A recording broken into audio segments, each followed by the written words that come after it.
LoveLore Library. Chapter 253. Xiao Jin sent He Yao a message and a photo of the little girl. Finally, he asked for Fan Jin's address and sent it to He Yao. Of course, this kind of psychic was left to the spirit group to deal with. Xiao Jin didn't have the time. He Yao was surprised and excited that Xiao Jin had found a psychic.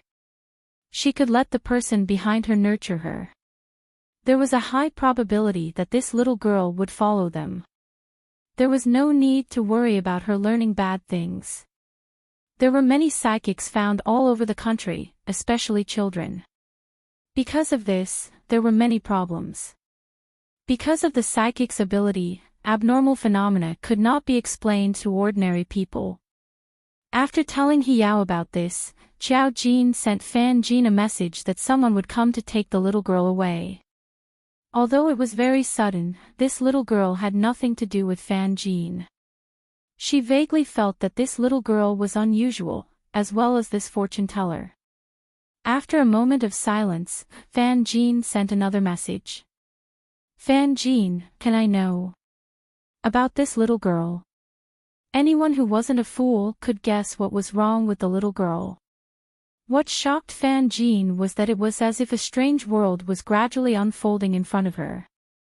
She didn't know why she suspected that there was something wrong with this little girl and told Xiao Jin immediately. It's little Jinyo, if there's a day when we meet, I'll tell you.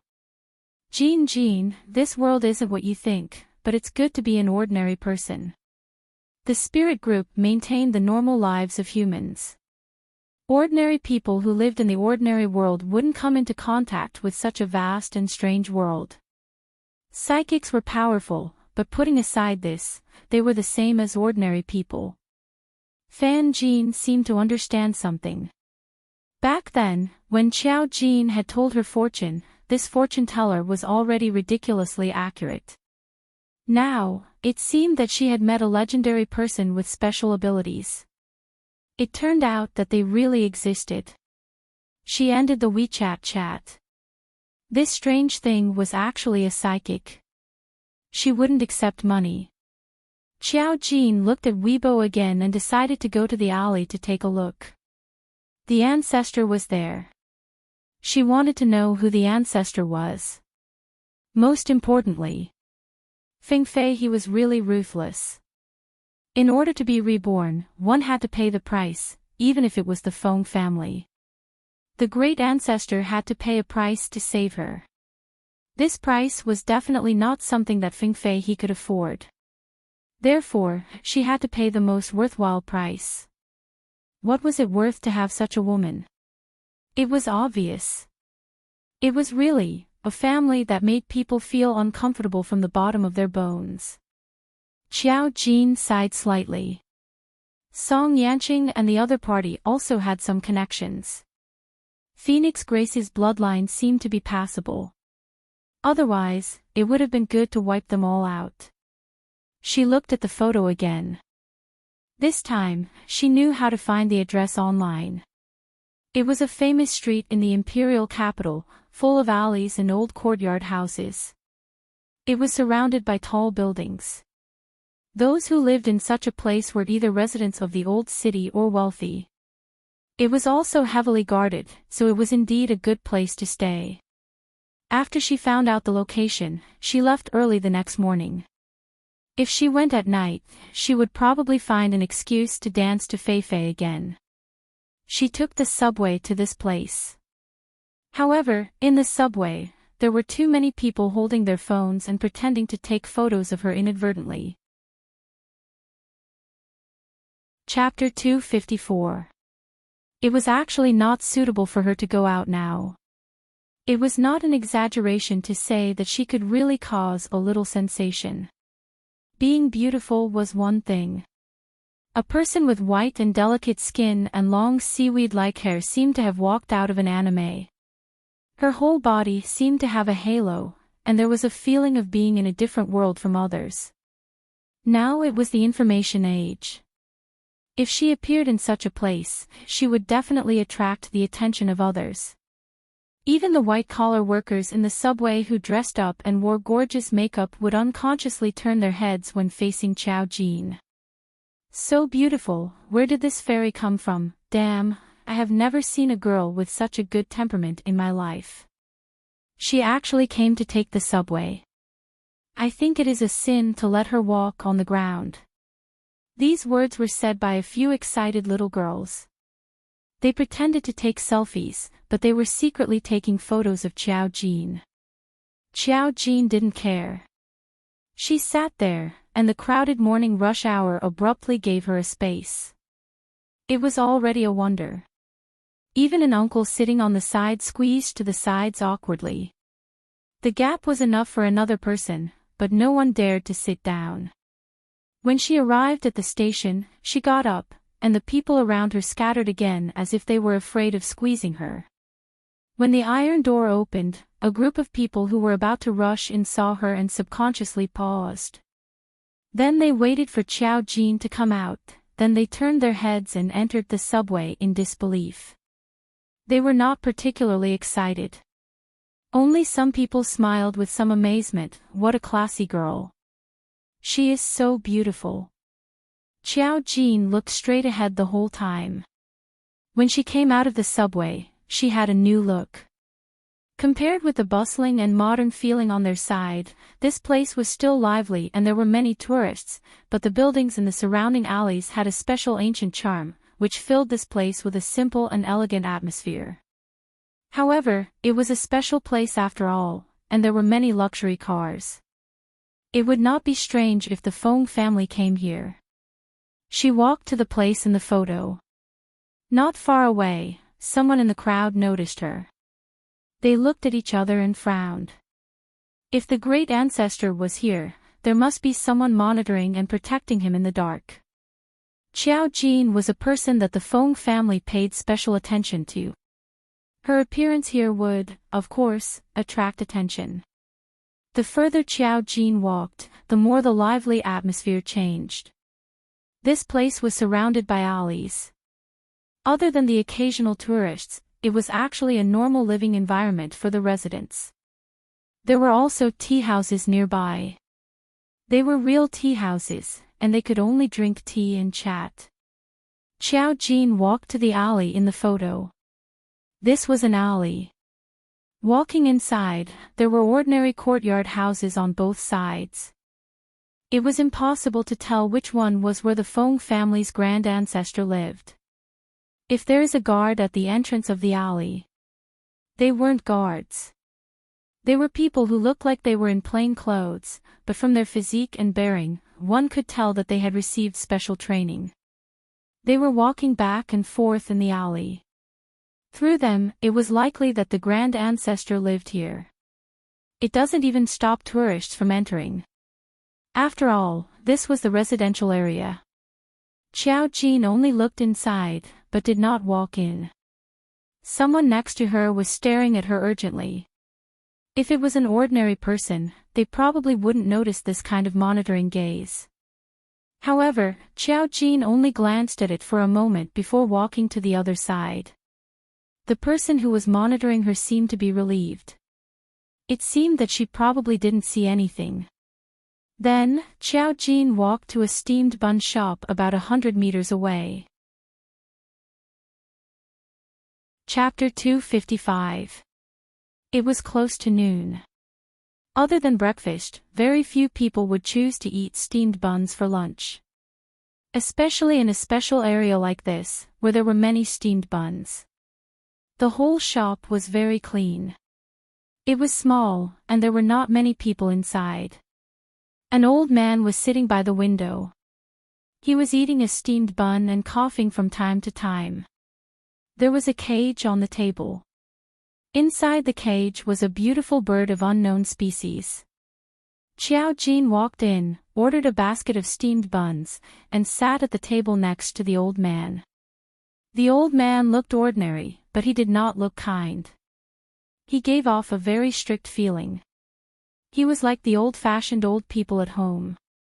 Xiao Jin looked at him. The old man also looked up at Xiao Jin. Xiao Jin smiled and said, "Old man, if you are still coughing, oily steamed buns are not suitable. They are not good for your health." Hearing this, the serious-looking old man laughed and looked a little kinder. "You're quite interesting, little girl. It's just that I'm old and I'm already so old. As a person, I should enjoy life as much as I can. I just want to eat a bun now. Even if I keep coughing, it won't affect the bun." Xiao Jin nodded. "You are right. People should enjoy life as long as they are alive." At this time, the shop owner came in with a basket of steamed buns. When he saw Xiao Jin talking to the old man, he smiled and said, "Old man, is this your granddaughter? She is very handsome." His words showed that he was very familiar with the old man. He must have come here often to eat steamed buns. The old man smiled and shook his head. "I am not so lucky to have such a beautiful granddaughter. She is so kind. She saw me coughing and ate steamed buns. She told me that steamed buns are too oily and are not good for your health." The shop owner also laughed. "Young lady, don't worry. Our steamed buns are all authentic and oily. The old man eats vegetarian steamed buns. It is not a problem." He waved his hand and went to do his own things. Xiao Jin nodded and began to eat the steaming hot steamed buns. Xiao Jin's words probably made the old man interested. He asked, "You are not in school now?" Xiao Jin took a bite of the steamed bun. The soup spilled out. It tasted pretty good. She said softly, "I am in my second year. I don't have classes today, so I came out to play." The old man understood. "You haven't been in the capital for long, right?" "Yes." Xiao Jin smiled faintly. "Yes, I'm from Insignia City." "Oh, that is quite far away. You were admitted to a university here. What an amazing child." In just a few sentences, the old man had already started chatting with her casually. Too. The old man laughed. "Life is to enjoy in time and eat good food. For people of my age, being able to eat these things is a blessing. I also agree with the saying of enjoying in time." Xiao Jin picked up the third steamed bun. There were only 4 steamed buns in this basket, and they were all only the size of a baby's fist. As she ate, she smiled and looked at the old man. "You should enjoy as much as you have. It is right to enjoy in time, but if you don't enjoy your own fortune, you will suffer retribution sooner or later. Don't you think so, great ancestor?" The old man, who was still smiling, froze for a moment. Chapter 256. Why didn't she enter the alley? It was because when she arrived at this place, she felt that the great ancestor didn't live there at all. He lived in another place.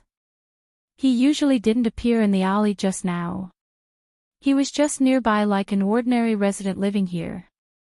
In fact, even those who protected him had never seen the great ancestor. What they saw was just a shadow. Those Feng family people might not have seen him. Such a person who cherished his life would definitely protect himself at all costs.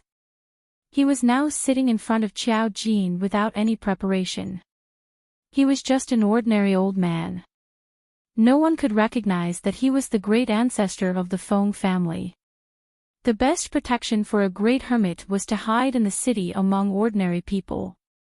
However, the great ancestor was cunning and vigilant all his life. Even if he was exposed, he would not easily drop the chain. In a moment, he recovered to a laughing appearance. "You little girl's words are really interesting.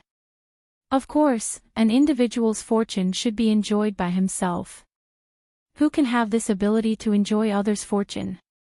Since it is destined, then he should enjoy it." This sentence had already made his attitude clear.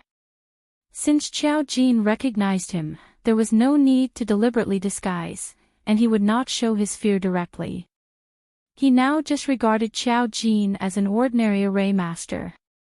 But in the world, this Qiao Jin could recognize his identity at a glance. This Qiao Jin was really not simple. Of course, he knew Qiao Jin. On the suspect list given by his brother Zhu, this Qiao Jin was on it. Now that the Feng family was in trouble, they suspected that Qiao Jin was behind it. He didn't doubt it before, but now that Qiao Jin came to him, he was very sure. The Feng family's matter was related to this girl. How did she do it? He could get the fortune of others, but this girl could easily disintegrate it, and she came to him, which meant that she was not afraid. It was enough to make him 100% on guard. When he first saw Qiao Jin come in, for a moment, he actually thought that the other party was just passing by accidentally. His originally kind eyes had already become somewhat gloomy. He did not say that he was a strict old man, but now that his smile had disappeared, there was a sense of coldness. Qiao Jin didn't answer him. He just finished the fourth soup dumpling slowly. When he got up to pay the bill, he chuckled and said, "Then I wish you a good life. You saved someone you shouldn't have saved. This is your own fault." She didn't speak in riddles with others. She told the Grand Ancestor directly. Saving Fingfei he was a mistake. This mistake was the beginning of the Feng family's destruction. Seeing her leave after paying the bill, the Great Ancestor's face darkened. He had lived here for more than 10 years and had never been recognized by anyone. This girl easily exposed his identity and was able to cause the Fingfei he to be in such a predicament. So, what did Fingfei he do? In the birdcage on the table, the birds chirped, which sounded crisp and pleasant. The Great Ancestor stroked the bird's head slowly, then he continued to eat the remaining buns. He seemed to be slow, but in fact, if a careful person was here, he could notice that his movements were a little impatient. He was not as gentle as before. He had lived here for more than 10 years, and he knew the people nearby. When the shop owner talked to him, he just nodded reluctantly, then he quickened his pace and left here. He realized that something big was really going to happen to the Feng family. He couldn't let this happen. Chapter 257. Qiao Jin came to the side of the road, and a black car was parked not far away. The car was coated with a special film. Looking outside, she couldn't see the person inside. She walked over and raised her hand to knock on the car window without hesitation. The car window rolled down, and Song Yanqing's stunning face appeared in her sight, bringing a fresh and elegant aura. "You know it's me." He chuckled. "Ah, you in the front row said, 'Master, the last time we met Miss Qiao, she seemed to have driven this car.'" Qiao Jin just shook her head and said, "I can feel you when you appear here. Why are you here?" She didn't say that she was going to look for the Great Ancestor today. Song Yanqing didn't speak. He just opened the door first and let Qiao Jin get in. Qiao Jin sat in naturally. Song Yanqing sat on the other side and said, "Are you here to look for the Great Ancestor?" Qiao Jin nodded. "Song Yanqing, did you find him?" Qiao Jin, "Found him." Song Yanqing was a little surprised, it's so easy to see him. The Great Ancestor of the Feng family has always been very secretive. Even he hasn't seen him. He hasn't heard anything for so many years. The other party is very surprising. Qiao Jin directly exposed the Great Ancestor's background. He doesn't live in the place in the photo, but he lives nearby and disguised himself as an ordinary resident. Even the people who protect him don't know who they are protecting. While talking, she saw the Great Ancestor walking over. She could feel it, but the Great Ancestor couldn't feel her nearby. Qiao Jin reached out and pointed, "Look, it's him." Song Yanqing, the real person, came unexpectedly. He used to think that the Great Ancestor was mysterious. Especially with the Feng family's nervous attitude, it must be very difficult to see him. Maybe he was in a more mysterious place. He never expected that the other party would appear in front of him with a birdcage. He looked at his age and found that he was about 70 or 80 years old. However, in his memories, this grand ancestor had existed for a very long time. He was also an array formation master. It was hard to say if he was over 100 years old. To be able to have such a body at the age of 100, it was indeed strange. Song Yanqing looked at him a few times and laughed. I didn't expect him to be so ordinary. There was nothing wrong with his appearance. He looked at Xiao Jin again. I remember you said that doing these things can easily backfire. People who suffered from the backlash usually didn't look too good, but this grand ancestor didn't have any problems. There will indeed be a backlash. He used the formation to borrow the luck of others to block it. Xiao Jin paused for a moment. I didn't think carefully enough before. If the Feng family only has him and Ah Zhu, two array masters, then borrowing luck and blocking the backlash, such a big family, such an array can't be done by just the two of them. Song Yanqing raised his eyebrows slightly. Is there someone behind them? Xiao Jin nodded. There must be. Last time, another array master appeared in Yusuke's incident. It might not be involved, but after all, this world was so big. Her intuition always appeared inexplicably, but not everything would have an intuition. She lowered her head and thought for a while. I think the array master who changed your fate probably won't be hidden for long. Speaking of this, Song Yanqing's pupils suddenly shrank for a moment. His expression was also a little cold. He was polite to people, but he wasn't a good person. The person who changed his fate would naturally have the same ending. Chapter 258. Audrey got out of the car to smoke. The main reason was that he didn't quite understand what Miss Chiao talked about with the young master every time. The young master didn't hide it from him. He didn't realize it was a secret at all. In fact, he knew that this was because the young master trusted him, but people always had to be tactful. Even if he understood, Audrey would never listen. He only knew one fact. Miss Chiao was a badass character. If there is someone behind them, their strength will be even greater. Song Yanqing carefully analyzed the possibilities. The Feng family is such a big family.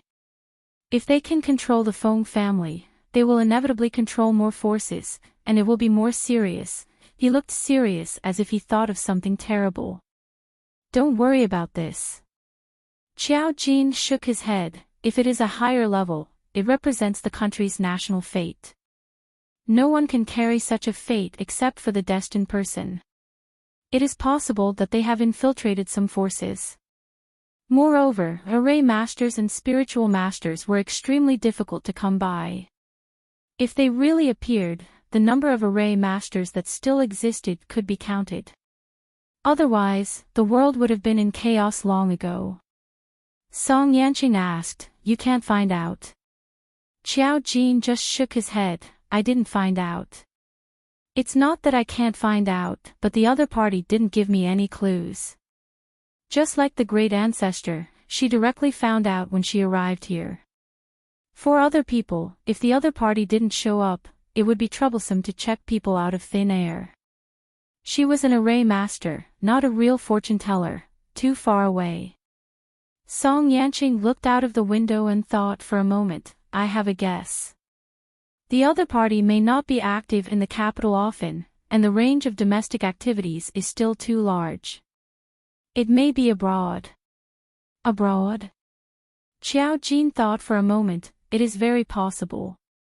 The farther the place, the harder it is to check. The two chatted happily, but Song Yanqing's thoughts drifted to another place. Will there be spiritual masters abroad? Of course. Xiao Jin said very directly, I haven't been there, but I know. This kind of thing must be random on a global scale. There are not only spiritual masters in China. Maybe the name abroad is different. I can feel that there is still abnormal energy overseas. Energy. Song Yanqing tilted his head and showed an interesting expression. What do you feel in your world? How do you formation masters see this world? Just like you guys. Qiao Jin was very indifferent. There's nothing special about this world. Array masters only have an extra layer of perception that they can use. The difference is that some people use it to do bad things, while others use it to benefit the world. Song Yanqing, what about you? What do you think? He turned sideways and looked at Qiao Jin seriously. Actually, I've always wanted to ask you what your thoughts are. I was about to die at that time. Even if you needed death energy, I felt that you had more ways to get it. I felt that even without me, you could have avoided the backlash you were talking about. You saved me and even made me a spiritualist. When you did all this, did you not think about why? Do I need to think? Qiao Jin felt that his question was very strange. I need death aura, and you happen to be the closest to me. Saving you didn't take much effort, and doing these things is the same. She raised her eyebrows. It's just convenient. Song Yanqing sighed slightly. I understand. He was good at using complicated thoughts to speculate about others, but in the end, there was someone who didn't take the normal path. Chapter 259. Sometimes she looks mysterious and powerful, but her thoughts are extremely simple and casual.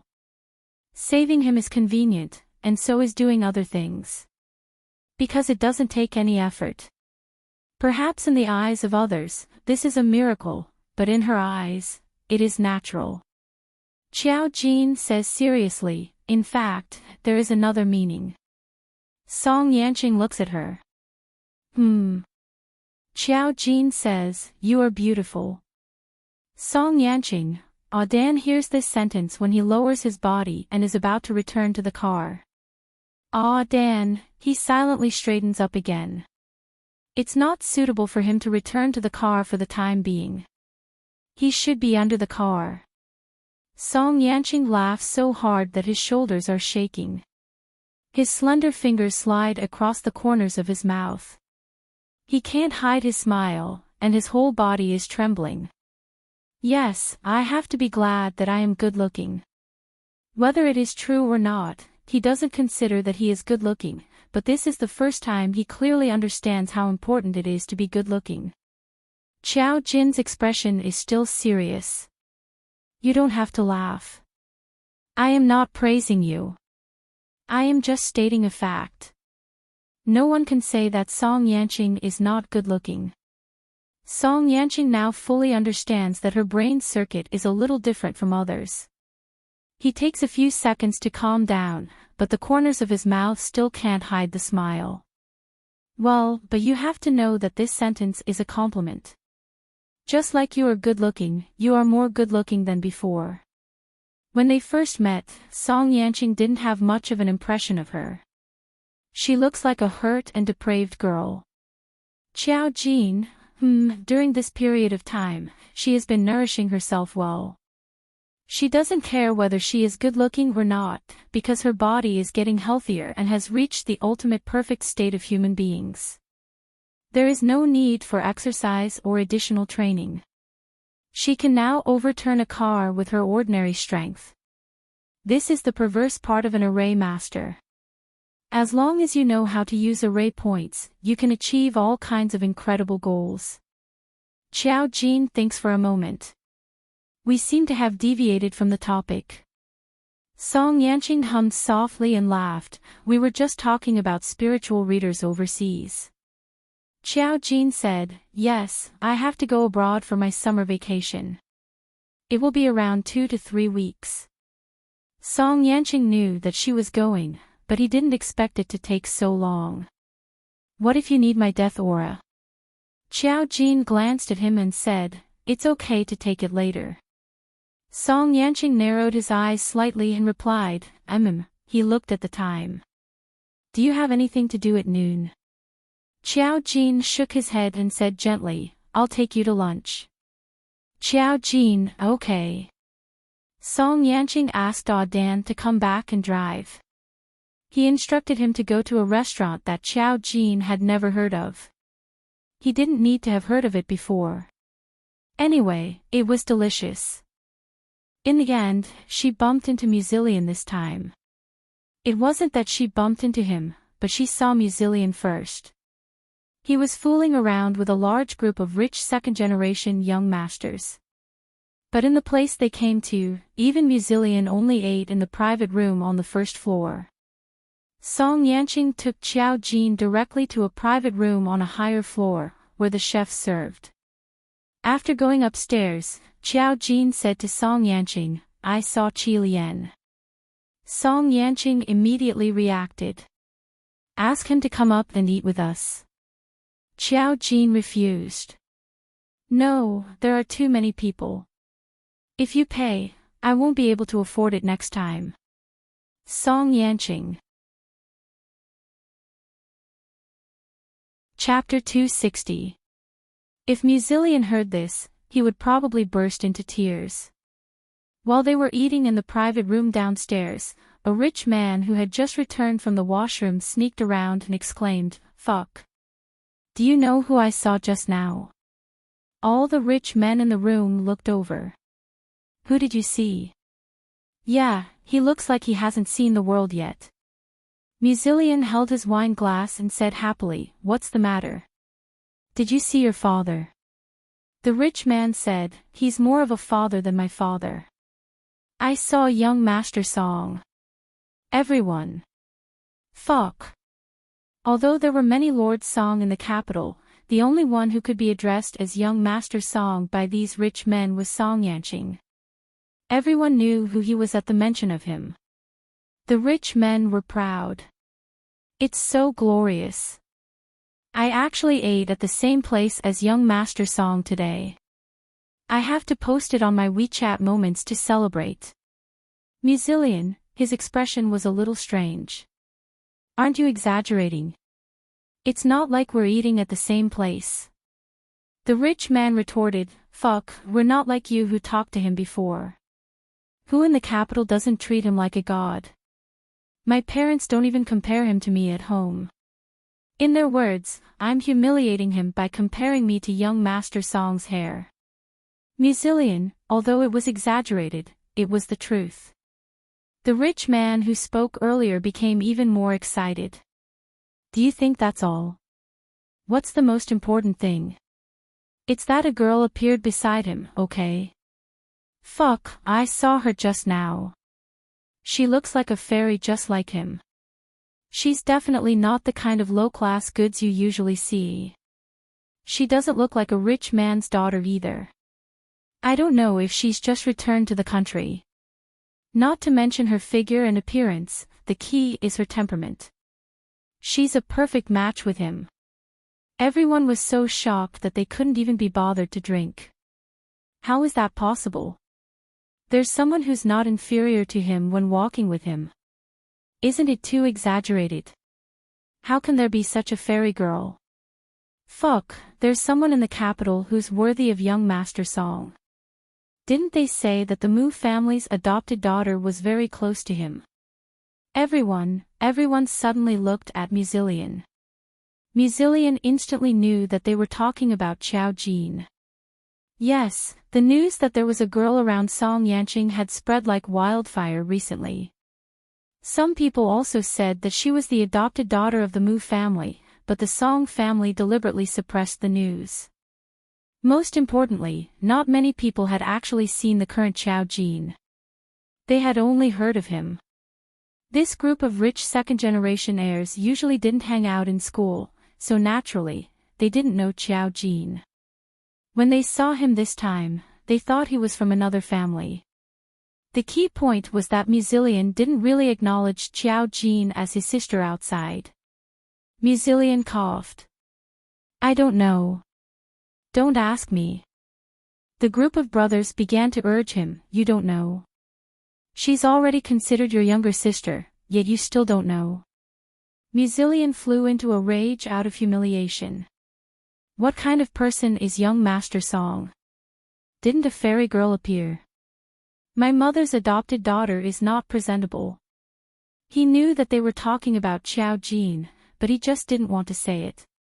Otherwise, this group of bastards would chase after him and ask for gossip. How would he know?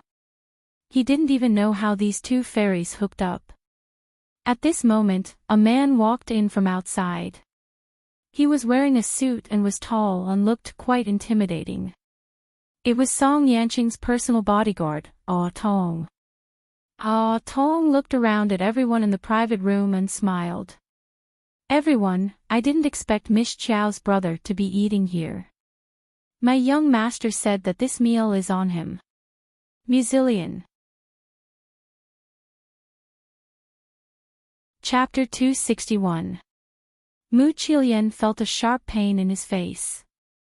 He had just denied that the girl with Song Yanqing had nothing to do with his sister. However, everyone present knew that he was the only one who had a sister with the surname Chiao. Ah Ben went out after he finished speaking.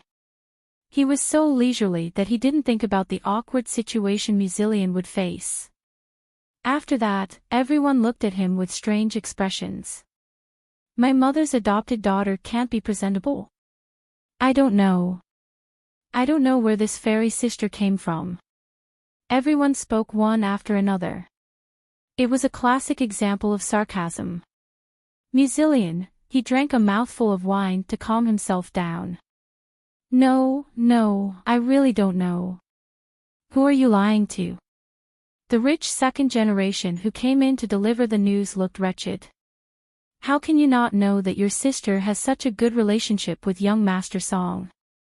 Fuck, your sister is really a fairy. How can she have such a good relationship with young Master Song? Isn't she a fairy? She's really good looking. This group of rich second generation usually didn't have a filter, but in front of Xiao Jin, they couldn't say anything else. They kept repeating the words, good looking, and couldn't find the right adjective. Those who hadn't seen her before were curious. How good looking? To be able to make young Master Song treat her differently, she must be good looking. I just don't know how good looking she is. The rich second generation said mysteriously, I can't describe it. She's just like young Master Song. She's so fairy-like that she's glowing. That's too exaggerated. Is she really that good looking? Then we have to broaden our horizons. Ha ha ha, Qilian, your sister is so good looking. Aren't you moved at all? Someone suddenly said this in a teasing tone. Musilian's face sank when he heard this. What do you mean? The originally cheerful atmosphere became a little stagnant. Everyone looked at the person who spoke. The person who said this realized that he had said something wrong. He quickly restrained his smile and became a little nervous. No, I just said it casually. Don't take it seriously. Everyone was used to joking and some things came out easily. Xiao Jin was not Musilian's biological sister, which was why he had such a conjecture. But sometimes, even if he was used to joking, it didn't mean that every Musilian could afford it. His face darkened.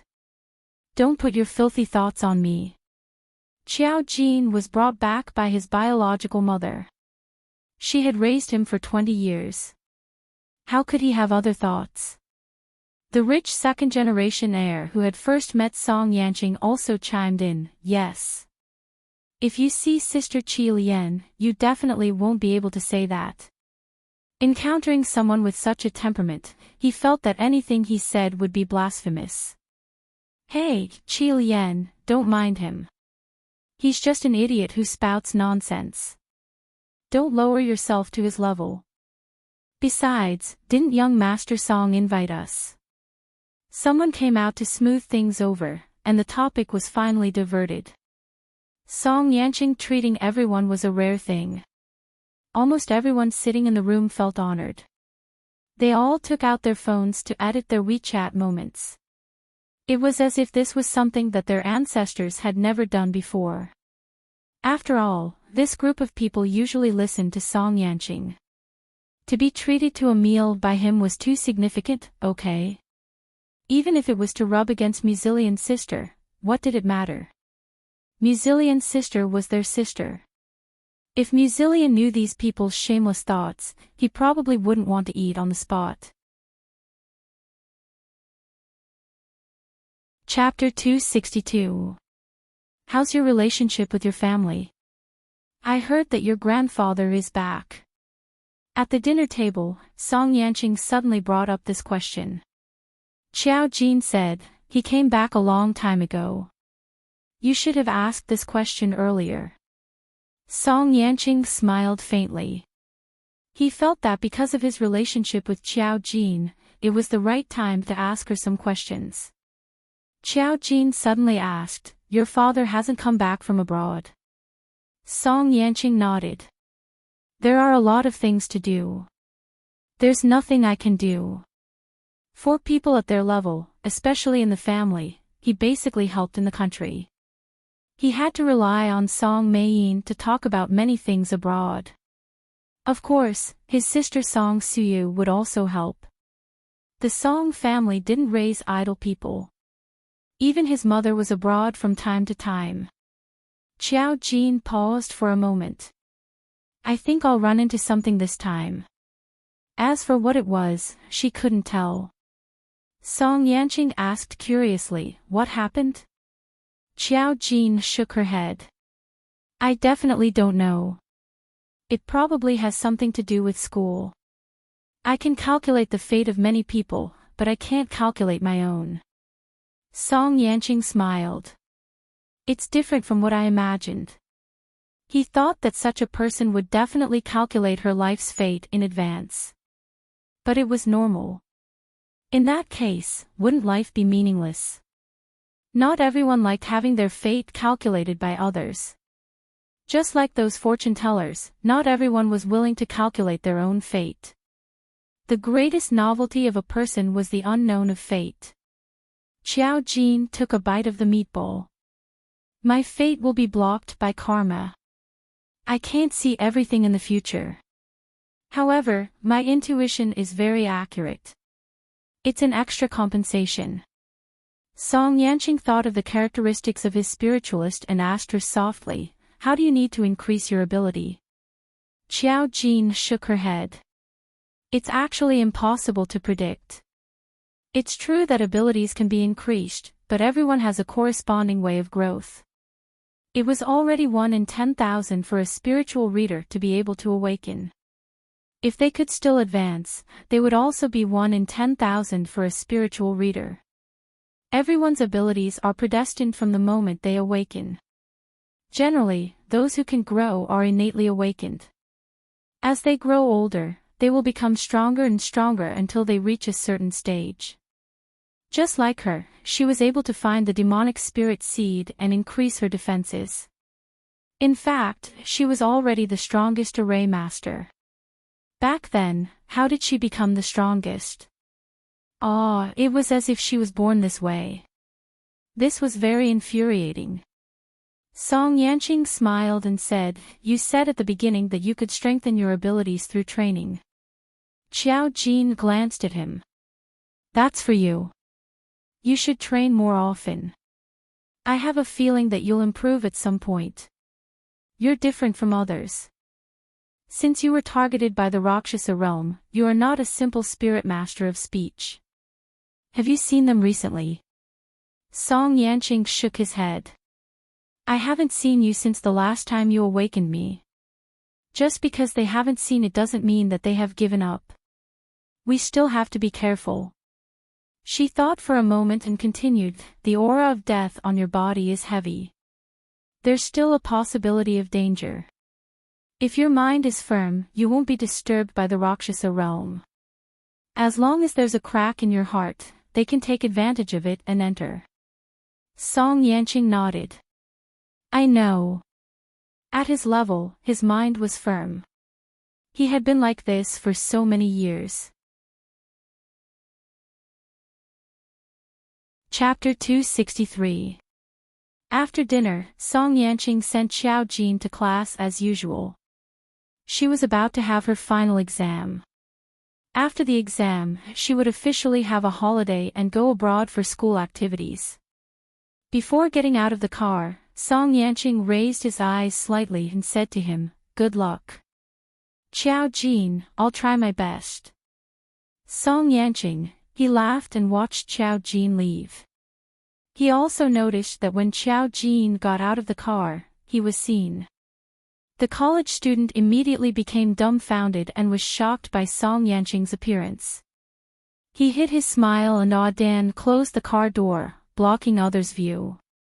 He closed his eyes and pondered for a moment before saying in a low voice, "Call my father and ask him to arrange for me to go abroad during the summer vacation." Dan was a little shocked and stammered, "Young master. That's not very good, is it? How long do you plan to stay?" Song Yanqing had gone abroad before, but he used to go abroad for treatment and checkups. He usually didn't stay for long, and even if he lived there, he was strictly protected. Compared to in the country, the Song family's power would be restricted abroad. Of course, Song Shirin still wanted to protect her son under her nose. Song Yanqing, nothing will happen now. He had a certain level of self-protection, and Xiao Jin was abroad. He didn't hide his purpose, so Dan asked directly, "Young master, is it because Miss Xiao is going abroad to participate in activities?" Song Yanqing nodded slightly. Dan was a little surprised. Dan didn't quite understand what young master meant to Miss Xiao. If they were in a relationship, the two of them were together every day. Every time Miss Xiao came, Dan was also present. Dan knew whether they were in a relationship or not. Miss Xiao didn't mean that at all, but young master didn't like to get along with others, except for Xiao Jin. So what did young master mean? Air was a little confused. After all, he was a solo player from his mother's womb. These things were a little too difficult for him. Moreover, only Song Yanqing himself knew what he was thinking. No one could guess what he was thinking. After Xiao Jin finished his classes at school and returned to the Mu family, he found that the atmosphere at home was different from usual. Xiao Fei was dressed in formal attire. He was probably going to attend a party, but there was not much joy on his face. When she saw Xiao Jin, she frowned and said, "Jin." Xiao Jin asked, "What's wrong?" Coincidentally, at this moment, Mu Jinming also came down from upstairs. When he saw Xiao Jin, he directly said, "Jin, change into your formal attire and come with us to the Ji family. It's someone's birthday in the Ji family tonight, so they invited our family." Oh, the banquet. There were many such banquets. Basically, they would be held at the Mu residence every once in a while. However, Xiao Jin didn't go most of the time. Since she was asked to go now, it meant that the other party had specially mentioned it. If it was another family, it would be fine. But it had to be the Ji family.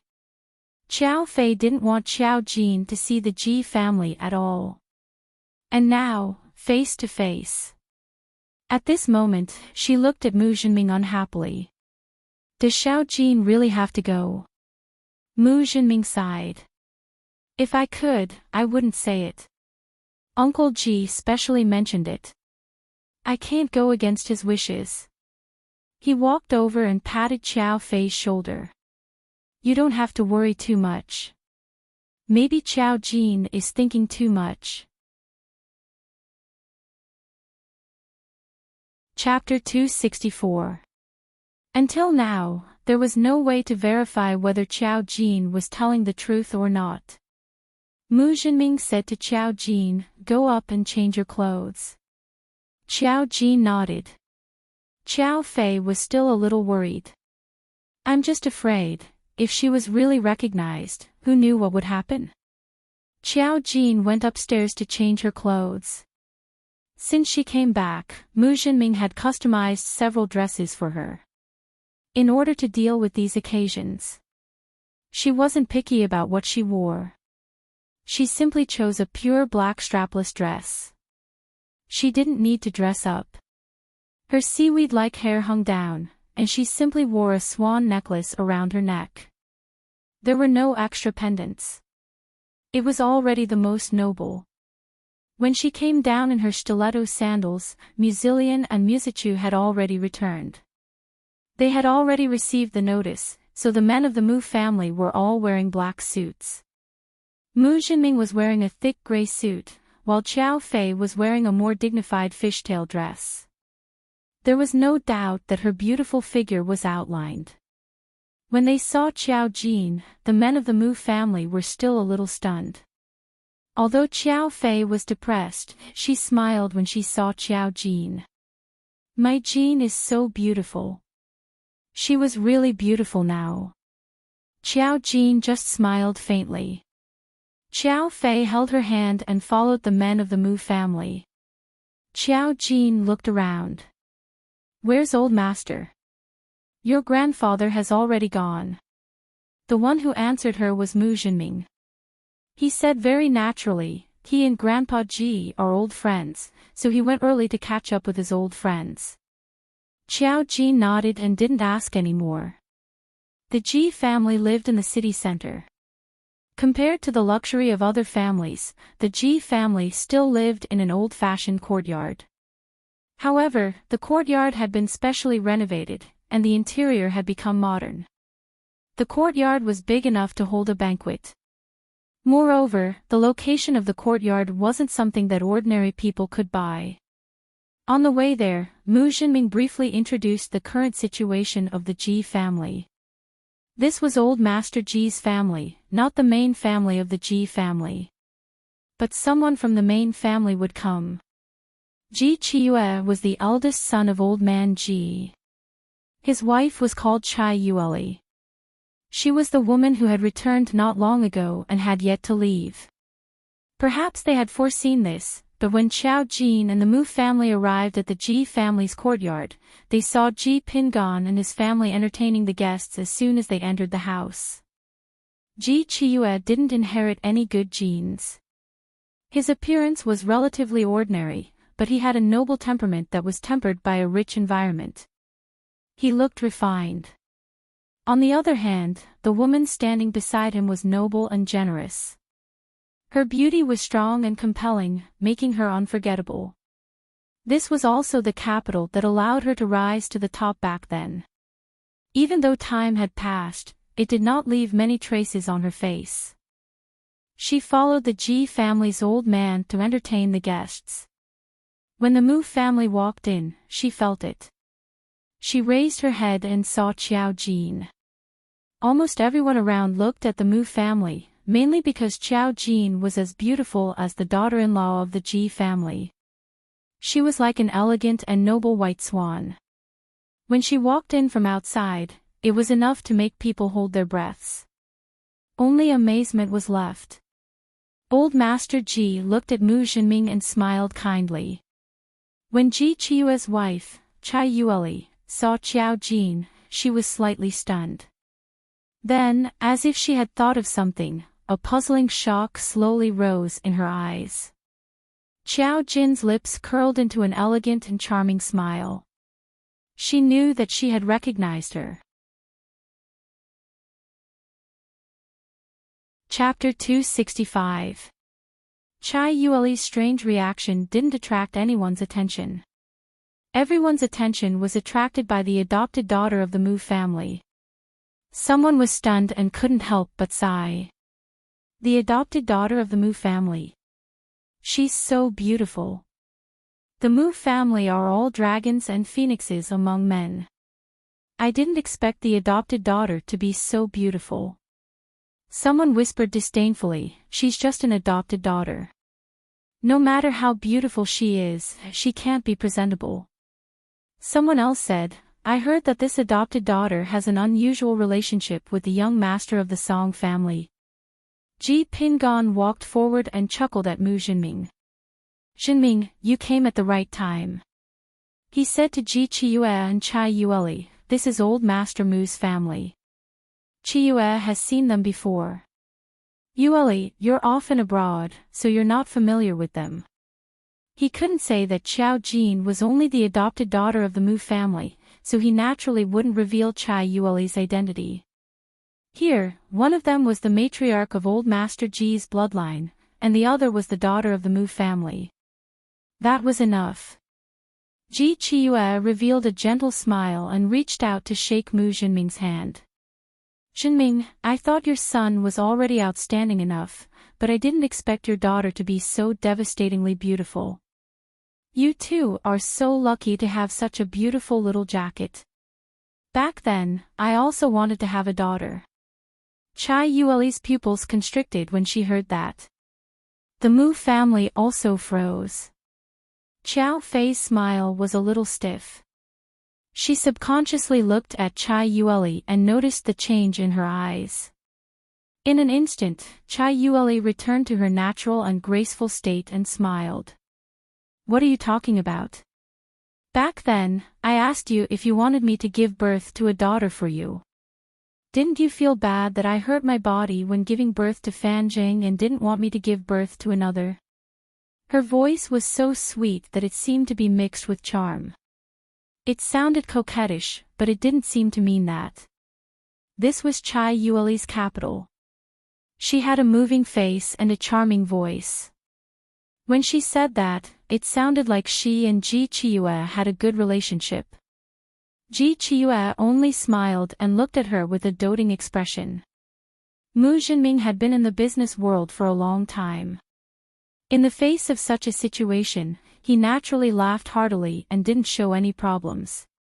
She even pinched Xiao Fei's palm, signaling her not to reveal any strange expressions. Otherwise, even if there was no problem, it would raise suspicions. Xiao Fei was experienced in such situations. He forced himself to stay alert and asked Xiao Jin and the two Mu brothers to call for help. They greeted him one by one, but Ji Pingan didn't notice anything. He just smiled and said, yes, all of you are obedient. If you feel bored, you can go to the backyard. Fan Zhang and the others are there. It's good for young people to gather together. After old Master Ji finished speaking, Xiao Fei asked Musichu and Musilian to take Xiao Jin away. It was better to interact with people of the same generation who knew nothing than to interact with elders. At the same time, Xiao Fei also noticed that Ji Chiyue and Chai Yueli looked different from Xiao Jin. It was impossible to tell at a glance that she wasn't their daughter. Xiao Fei was slightly relieved. It was already like this. It was impossible for the Ji family to recognize her, right? However, when Xiao Jin was taken away by Musilian and Musichu, she turned around and saw Chai Yueli looking at her from the corner of her eyes. When she saw Xiao Jin turn around, she quickly retracted her gaze. Chapter 266. Musilian said in a low voice, she really doesn't look like her. He glanced at Xiao Jin. See, she really doesn't look like her. Musichu said softly, her mouth is quite similar. Musilian, what are you talking about? Xiao Jin suddenly said, she recognized me. Musichu and Musilian stopped and looked at him with stiff expressions. What do you mean she recognized you? Xiao Jin said with a smile, she recognized me as the girl she abandoned back then. Musilian. Fuck. He couldn't believe this. You don't look very similar. How did she recognize you? Xiao Jin said, I'm her daughter. That's the truth. I don't look like them, but that doesn't mean I don't look like someone she knows. Maybe I look like her parents. She often sees familiar faces, so she recognized me when she saw me. Sometimes, children would not necessarily look like their parents. Instead, they would look like other relatives in the family. This was the intergenerational gene. Ji Chiyue and Chai Yueli didn't look like her, but that didn't mean that Chai Yueli's family didn't look like Xiao Jin. Otherwise, she wouldn't have been able to recognize Xiao Jin at a glance. No. Mu Qilian still felt that this was a fantasy. How do you know that she recognized you? Xiao Jin, I knew when I saw her eyes. Muzilian and Musichu looked at each other. They originally thought that this was a joke, but seeing how serious Xiao Jin was, and how even Chai Yueli recognized her, could it be the truth? She was the daughter of the Ji family. Muzilian grabbed Xiao Jin's wrist. Let's find an excuse to go back first. Don't stay here anymore. Musichu said, no, what excuse do you want? Even if she wasn't feeling well, Grandpa Ji would let her rest at the Ji residence. The best way is to keep a low profile. Other than Xiao Jin and us, who else knows about the relationship between the Ji family and Xiao Jin? You will only make Chai Yueli suspicious. Don't do anything unnecessary. Muzilian was a little anxious. That woman abandoned him for a boy. How can you believe that she won't do anything to Xiao Jin to protect herself? Musichu analyzed, as long as she's not stupid, she won't act rashly. Xiao Jin was only discovered by her, not by the Ji family. This is the biggest bargaining chip. We can guarantee that the Mu family doesn't know about this, so she won't do anything. Musichu was right. Xiao Jin also nodded. Muzilian looked at the two of them and put down Xiao Jin's hand. Do whatever you want. That was true. Chai Yueli only recognized Xiao Jin, but it didn't mean that the Ji family recognized him. Everyone knew that she gave birth to a son, and that he was really Ji Qiue's flesh and blood. Who would believe that he had a daughter outside? That being said, Musichu wasn't going to take Xiao Jin to see Ji Fanjing's group. In the end, when he took Xiao Jin somewhere else, they bumped into a large group of people. The leader was a man with gloomy eyebrows and cold eyes. Xiao Jin had seen this man twice. They had met on different occasions. He was tall and straight, leading a group of young masters at the front. He was wearing a black suit, and his expression was cold and imposing. When Muzilian and Musichu saw each other, they immediately stopped and called out, Brother Sky. He and the group behind him all looked at Xiao Jin. Chapter 267. He turned out to be a child of the Ji family's main family. Ji Sikai. He was old Master Ji's grandnephew. Among the group of people following him, there was also a boy with outstanding looks. He looked younger and was about the same age as Xiao Jin. Obviously, this person was Ji Fanjing. As for the others, they were either descendants of other families or those from the Ji family who followed Ji Sikai here. When Ji Sikai saw the two Mu brothers and Xiao Jin behind them, his lips curled into a strange smile. You're here. Muzilian was well behaved in front of him. Musichu nodded. Most people didn't want to get along with Ji Sikai from the Ji family. His personality was very strange. In comparison, his way of doing things was a little overbearing and unreasonable. Those who could hang out with him were basically not ordinary people. Ji Fanjing's gaze landed on Xiao Jin. He asked curiously, Qi Lian, this is your sister? Muzilian put on a fake smile. Yes. Seeing that Xiao Jin didn't speak, someone behind him said playfully, why don't you know how to greet people? Muzilian immediately said, she doesn't know anyone. And once she opened her mouth to greet people, it would be a tragedy. When they saw Ji Sikai, they had to call him Brother Sikai. Xiao Jin was probably calling him by his name. This was not very respectful to Ji Sikai.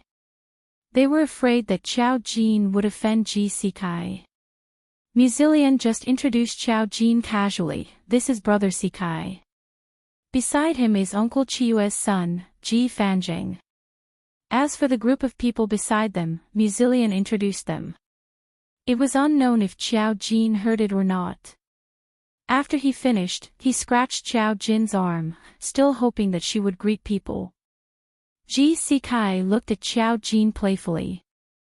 You don't know how to greet people. The atmosphere suddenly became a little tense. Xiao Jin looked at Ji Sikai and seemed to hesitate for a while before calling out, Ji Sikai. Her tone was light, ethereal and clear, giving others a sense of enjoyment. Ji Fanjing frowned. You should call me brother. Not everyone could call Ji Sikai by his name. Xiao Jin called out to Ji Sikai, but she didn't even want to acknowledge Ji Fanjing and turned her head away. This attitude caused Ji Fanjing's expression to darken. Muzillion was sweating. Brother Sky, Fanjing, don't lower yourself to her level. She calls us that at home too. You know, something happened to her earlier, so she's not very sensitive to things. In the end, there was something wrong with his brain. Muzillion had never been grateful for this reason. Xiao Jin didn't react to Muzillion's words. In any case, let them say whatever they want. Someone behind Ji Sikai sneered. Is your brain damaged from all the drugs? We can understand. Saying it so bluntly made the Mu brothers' expressions darken. It was one thing for them to say it, but when someone else said it, it was mocking and humiliating. Moreover, Xiao Jin's drug use was a misunderstanding. Before they could react, Xiao Jin's eyes had already locked onto the person who mocked her just now. Say that again. She didn't have any cold emotions. She just looked at that person with a calm gaze, but it made people feel as if they were bound by an invisible net. It was a boundless sense of suffocation and heaviness. The smile of the person who spoke just now faded bit by bit. The others were puzzled. They all felt that the adopted daughter of the Mu family was really arrogant.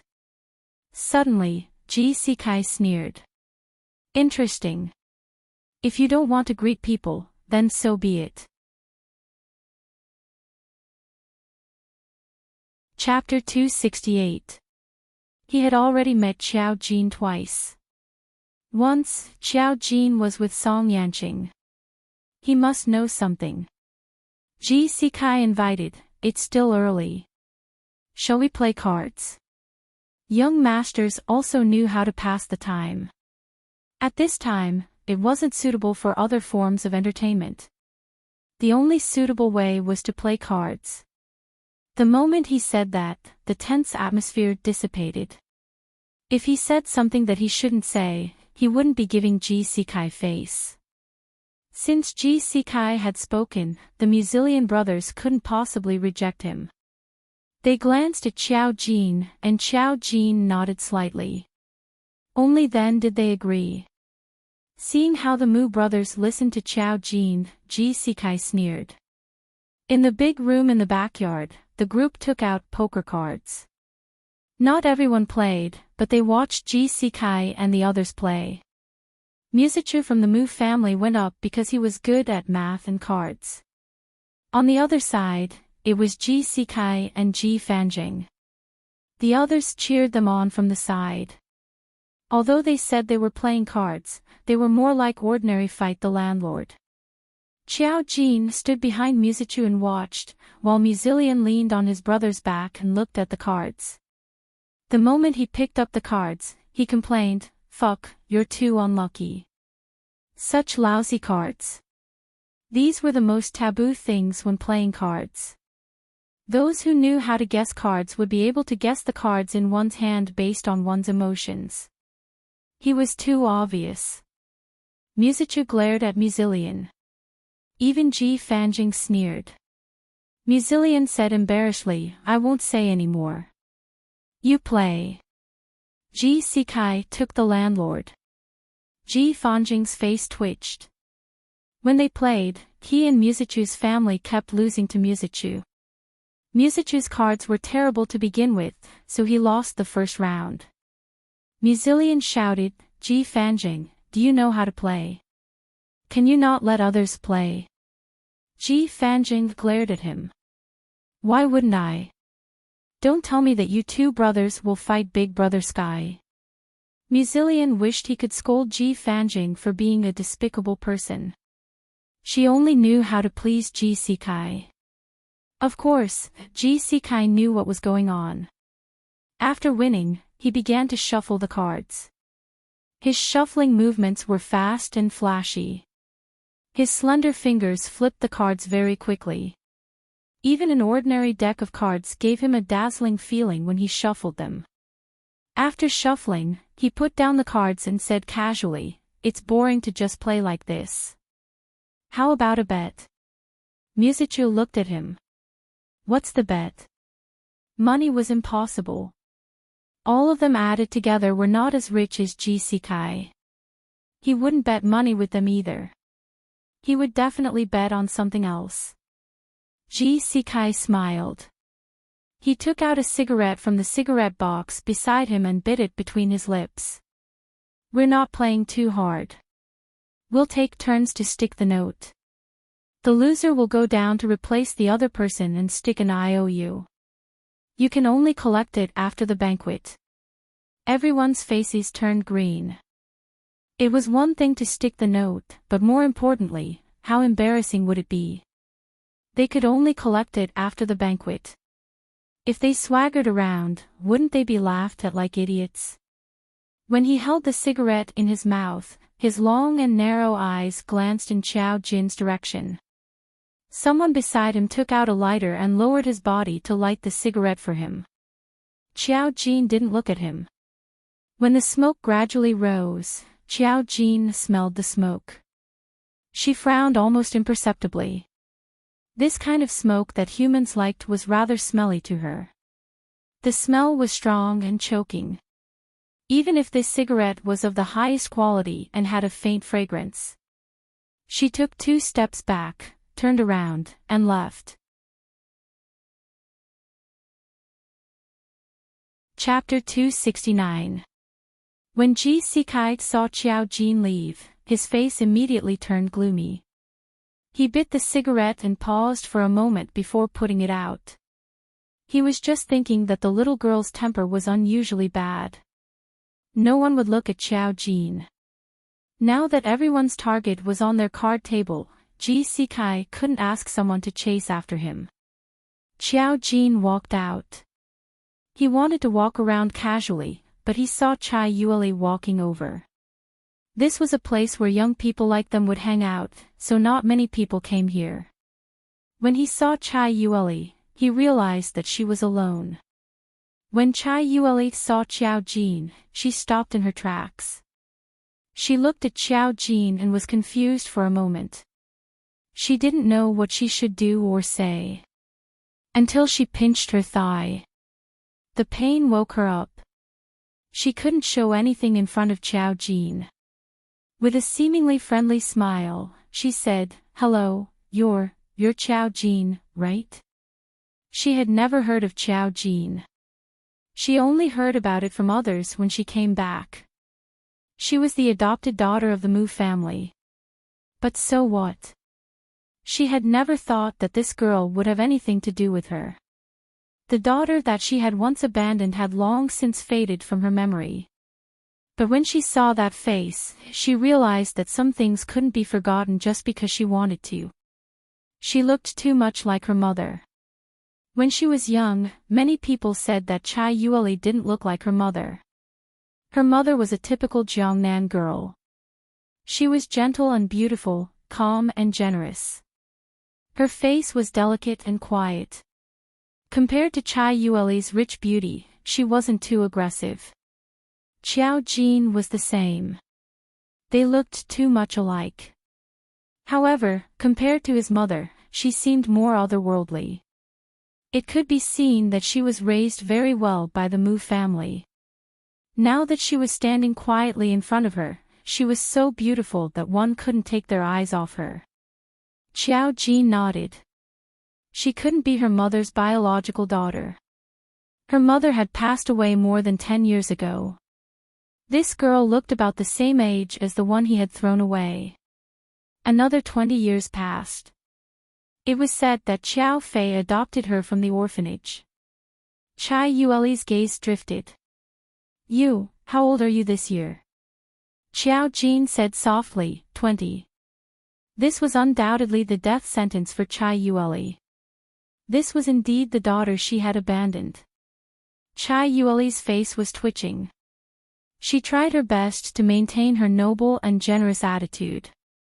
The first thing she thought of was that if she couldn't hide it, she would be finished. She would never let anyone know about the existence of her daughter, Xiao Jin. She was living well in the Mu family, and that was enough. Very young. You are very beautiful, just like your mother. Chai Yueli's smile did not reach her eyes. Her words were deliberate. Xiao Jin should resemble his mother.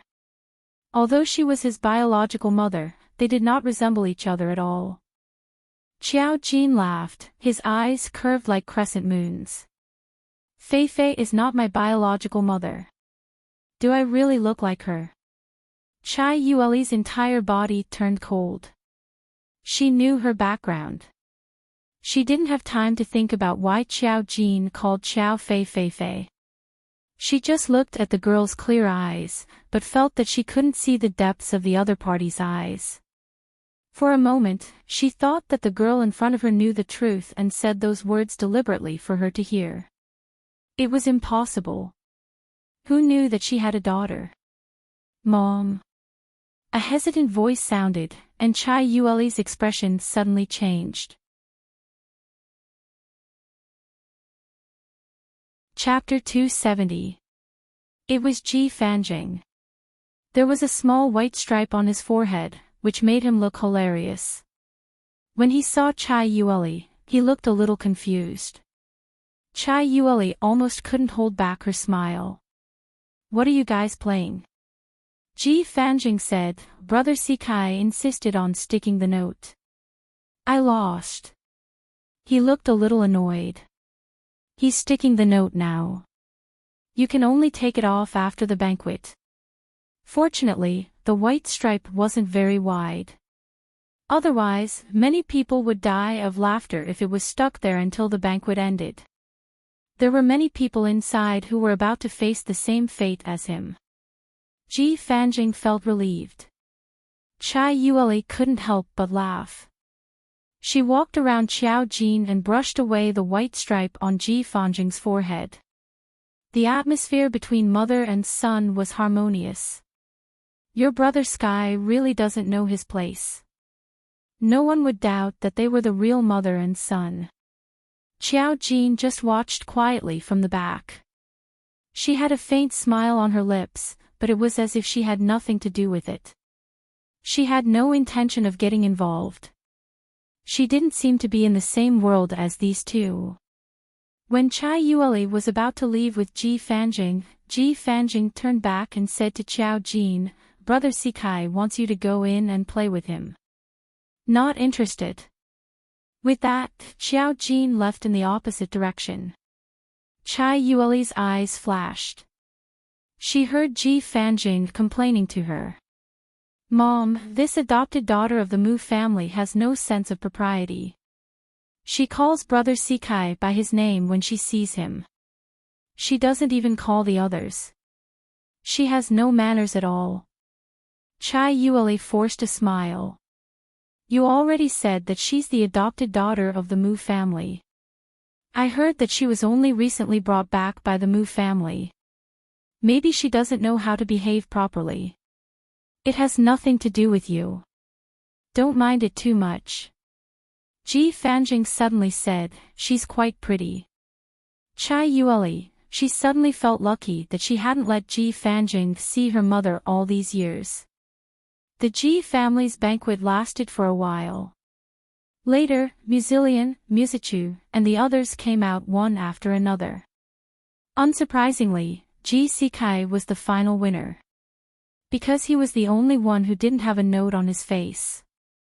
The other young masters had more or less posted a note, but because everyone was playing together, they couldn't help but laugh and didn't have any other thoughts. Xiao Fei found Xiao Jin running around in the crowd. Holding her hand, he said earnestly, don't run around. Do you see that Ji Sikai over there?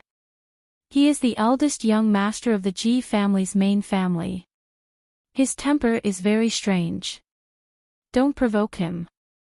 Xiao Jin, Fei, you're thinking too much. I don't even know him. That being said, Xiao Fei glared at his two sons who came over from behind. Both of them had banknotes on their foreheads. Musichu was cold and indifferent, while Musilian felt a little aggrieved. I almost killed Brother Sky. He is indeed sinister and cunning. I thought he had a pair of banknotes, but it turned out to be 2 banknotes. In the end, I fell into his trap. Musichu sneered. This is the difference in IQ. Musilian. Do you know how to talk? Musichu said, it's good that you let him win. He's not happy. If he loses, you're done for. Musilian was stunned. Why? How is he not happy? Musichu said directly, because Xiao Jin didn't play. He didn't give him any face. He was definitely unhappy. If Musilian really won the last round, Ji Sikai would probably remember him. Xiao Jin, Musilian paused for a moment, then reacted. Damn, it's true. Chapter 271. Xiao Jin wasn't fooling around. He didn't give Ji Sikai any face in front of so many people. He was really a warrior. However, Musilian, who had been used to Xiao Jin's actions for so long, didn't seem to think that it was a big deal. She had been hanging out with Song Yanqing recently, so she naturally looked down on others. Whatever Ji Sikai wanted to do, he had to see if Song Yanqing would agree. Thinking of this, Musilian felt a little jealous. Sure enough, people who relied on big thighs were different. After the banquet ended, the Mu family drove back and picked up Mu Xiangshan, who was chatting with an old friend. Mu Xiangshan's face was glowing as he chatted and ate. However, the moment he got into the car, he said, "There's a girl from the Ji family who just came back from abroad. I think she's knowledgeable and generous. She even asked me about Chi Chu. Our Chi Chu is really popular." Musichu didn't say anything. Musilian was a little jealous. I really don't know what those girls like about him. Do they like that he doesn't talk or that he doesn't give them a good look?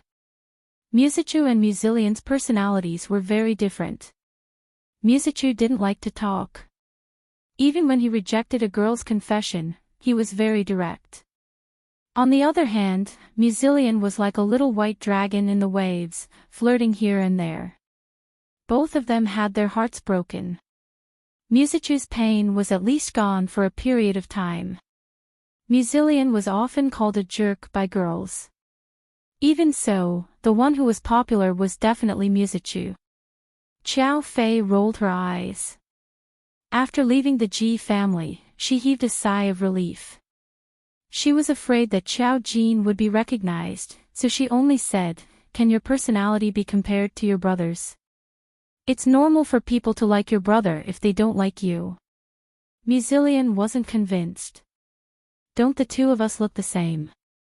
Doesn't liking him mean that she likes me? Xiao Fei, I'm not blind, I can tell. Mu Jinming smiled as he watched the mother and son bicker with each other. In this harmonious atmosphere, Mu Xiangshan interrupted. How is it? I told you that the Ji couple doesn't look like Xiao Jin at all. They're definitely not Xiao Jin's biological parents. Just listen to her nonsense. As soon as he said this, everyone in the car fell silent. Mu Xiangshan said, "If you want to find your biological parents, it's not like we can't help you find them. We're not that stupid." Xiao Fei was agitated again. Dad, stop talking.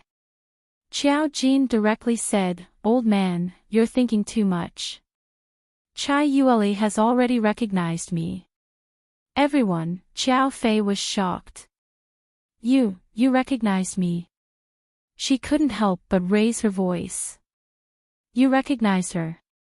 What's going on? Did she talk to you? Mu Jinming also looked at Xiao Jin strangely. She really recognized you. Xiao Jin nodded. She doesn't dare to let the Ji family know. I bumped into her in the backyard of the Ji family. She even asked me how old I was. That was enough to make it clear. The car fell into dead silence. Mu Xiangshan knew that he had said something he shouldn't have, so he didn't say anything. Seeing them like this, Xiao Jin smiled. I already said that you don't have to worry about what she's going to do. She won't dare to expose my existence now. Just pretend that you don't know anything. Qiao Fei grabbed Xiao Jin's arm. She really didn't do anything to you. Xiao Jin said calmly, I don't have a deep grudge with her. As long as I don't make any mistakes, she won't expose me. Just treat me as a stranger. Chapter 272. There was no need for the Mu family to worry. If Chai Yueli was so impulsive, she wouldn't have become Ji Chiyue's wife. Back home, everyone went to shower and sleep with different thoughts. Xiao Jin changed into his pajamas and sat in front of the computer. His shop was beeping. There was a new business. 1,000 yuan for fortune-telling was considered expensive on the website. It wasn't like he was crazy enough to spend 1,000 yuan for a fortune-telling. However, the client this time, Xiao Jin curled his lips. Anonymous buyer XX, hello, I want to have my fortune told. Today? Okay, what do you want? Please tell me. Anonymous buyer XX, my husband and I have been married for more than 3 years. When I came home recently, my husband kept asking me if we will be together forever. He loves me very much, I know. But he keeps saying that and it bothers me. I want you to help me read that my husband and I will definitely be together forever, right? As long as I get a positive answer, my husband won't ask anymore. Master Yao Zhu recommended me. She said that you are very accurate.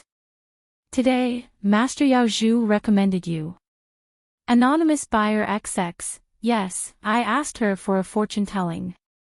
But she said that you are the best person for this kind of marriage. Xiao Jin curled his lips. Today, your date of birth and your husband's date of birth. And their names. Anonymous buyer XX, Su Rong XXXXX. The other party quickly sent a message. Xiao Jin frowned slightly as he deduced. The other party was in the capital. It was very close, but Master Yao Zhu was quite capable. She could tell that there was something wrong with this person, but she couldn't tell more. So she sent her to find Xiao Jin. She probably wanted to test something. This customer must be in contact with Yao Zhu in private. Was she using this to test her? Today, how is your husband? Anonymous buyer XX, pretty good. What's wrong? Today, no. Today, pretty good. You will be together forever. Anonymous buyer XX, really? That's great. I told you, we will definitely be together forever. Anonymous buyer XX, now I am relieved. Thank you, Master. Most people would be angry if they were given such a perfunctory reply. Was it so easy to earn 1,000 yuan just to get an affirmative answer? However, this customer seemed to be very grateful to Xiao Jin. Today, what did Master Yao Zhu predict for you? When the guest saw this message, he was stunned for a moment, and then he said, Yao Zhu Dashi said that my life is full of twists and turns, I cannot see it clearly. Anonymous buyer XX, I won't hide it from you. Can I show the results to Master Yao Zhu? Today, sure, up to you. After saying this, she got up and went to sleep. On Weibo, after Master Yao Zhu received the feedback from his customers, he angrily posted the results in the group chat. Yao Zhu, I can say the same thing. How can he be so irresponsible? Yao Zhu, I read this person's fate. His fate line is weird, so I didn't dare to look at it. I really thought he was some kind of master, but it turned out that he was just hyping it up. There's obviously something wrong with this fate line. He can't even see the basics, so how can he have the nerve to charge such a high price? The others, Yao Zhu, what did you calculate? Is there a big problem with this customer? Yao Zhu, it's hard to say.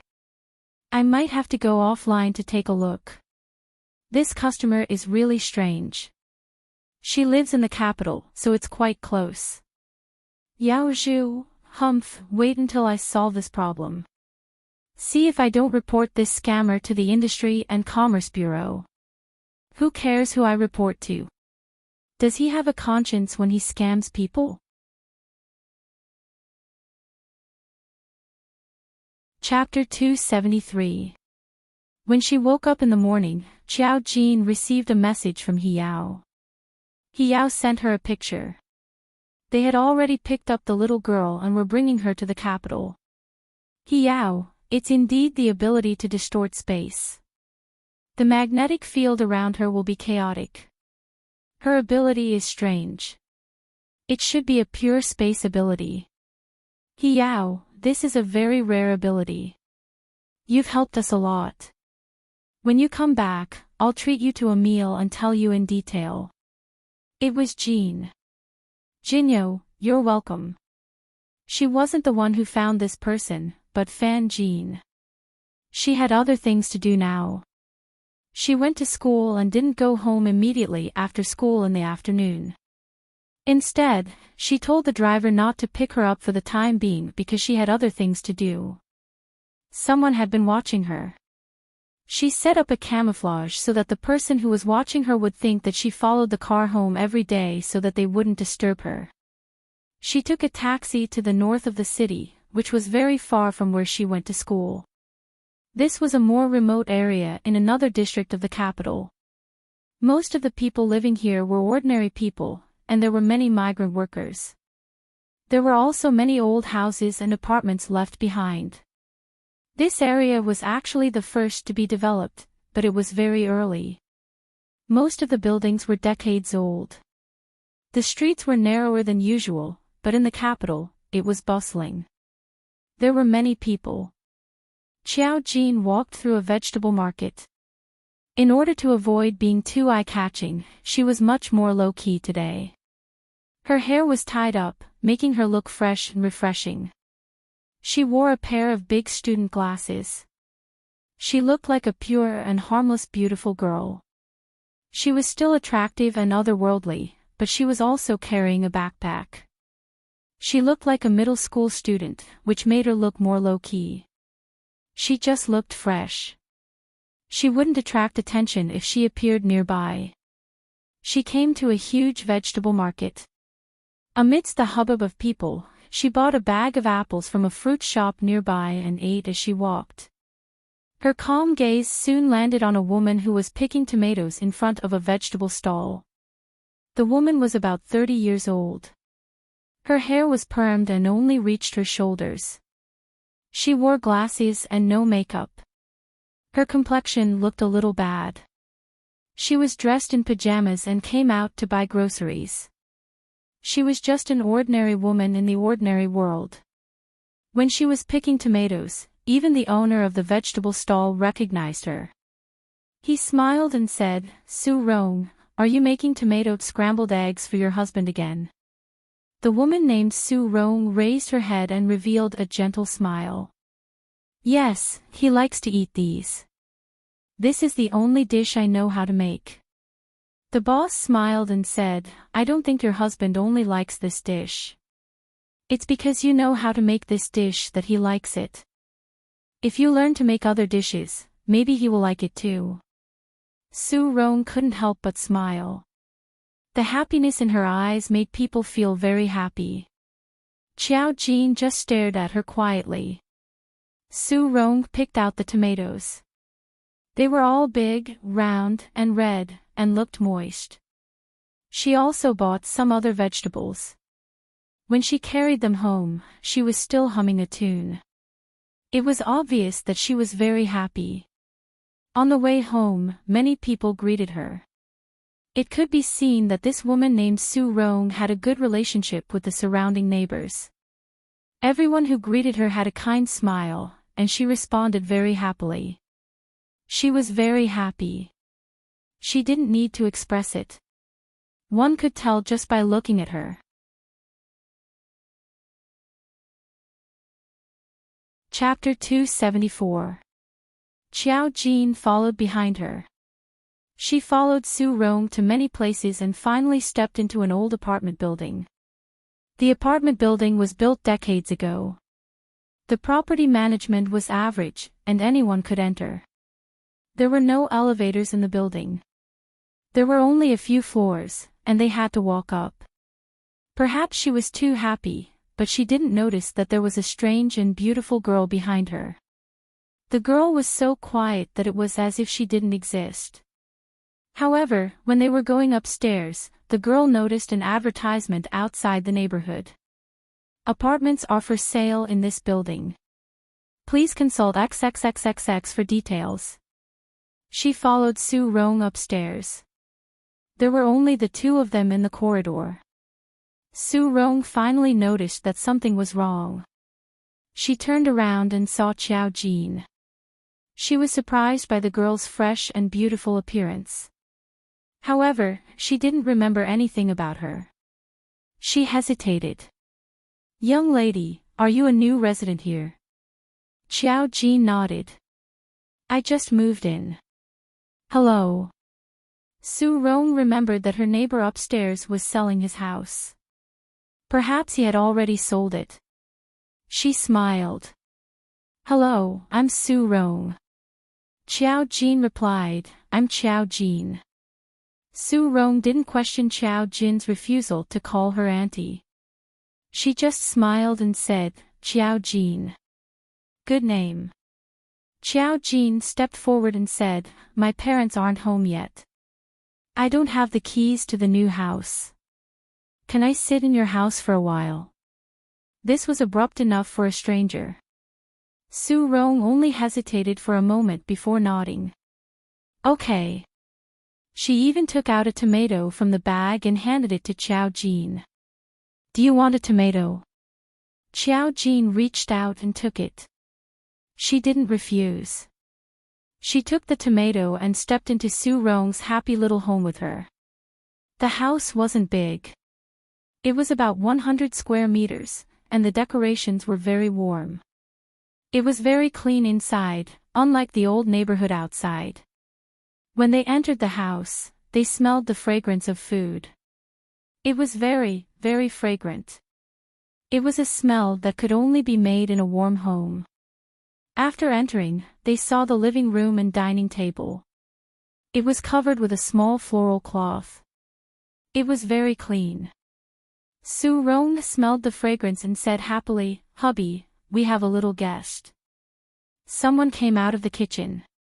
He was an average-looking man, about 1.7 meters tall, not much taller than Qiao Jin. His face was somewhat delicate, like a teacher, but his face was a little pale, and he didn't look well. With a shy smile on his face, he said, "Hello." Qiao Jin said softly, "Hello." Su Rong walked to his side, took his arm, and said happily, "This is the new resident who moved in upstairs. She's still studying. Her name is Qiao Jin. Her parents haven't come home yet, and she doesn't have the key, so she came to our house to wait for a while." The man looked at Su Rong gently and smiled. "Of course, my food is ready. You can have a meal here." "Is it done?" Su Rong exclaimed, "Ah, the tomatoes I bought are back too. Wait, I'll make tomato scrambled eggs for you." She turned around and said naturally, "Qiao Jin, you should have dinner too. We can wait for your parents to come back." For a stranger, the couple seemed to be overly enthusiastic. But they could be touched by the happy atmosphere. Qiao Jin blinked. For a moment, there was a trace of hesitation in her heart. Looking at Su Rong's enthusiastic face, Xiao Jin nodded slowly in the end. Okay. It was just a meal.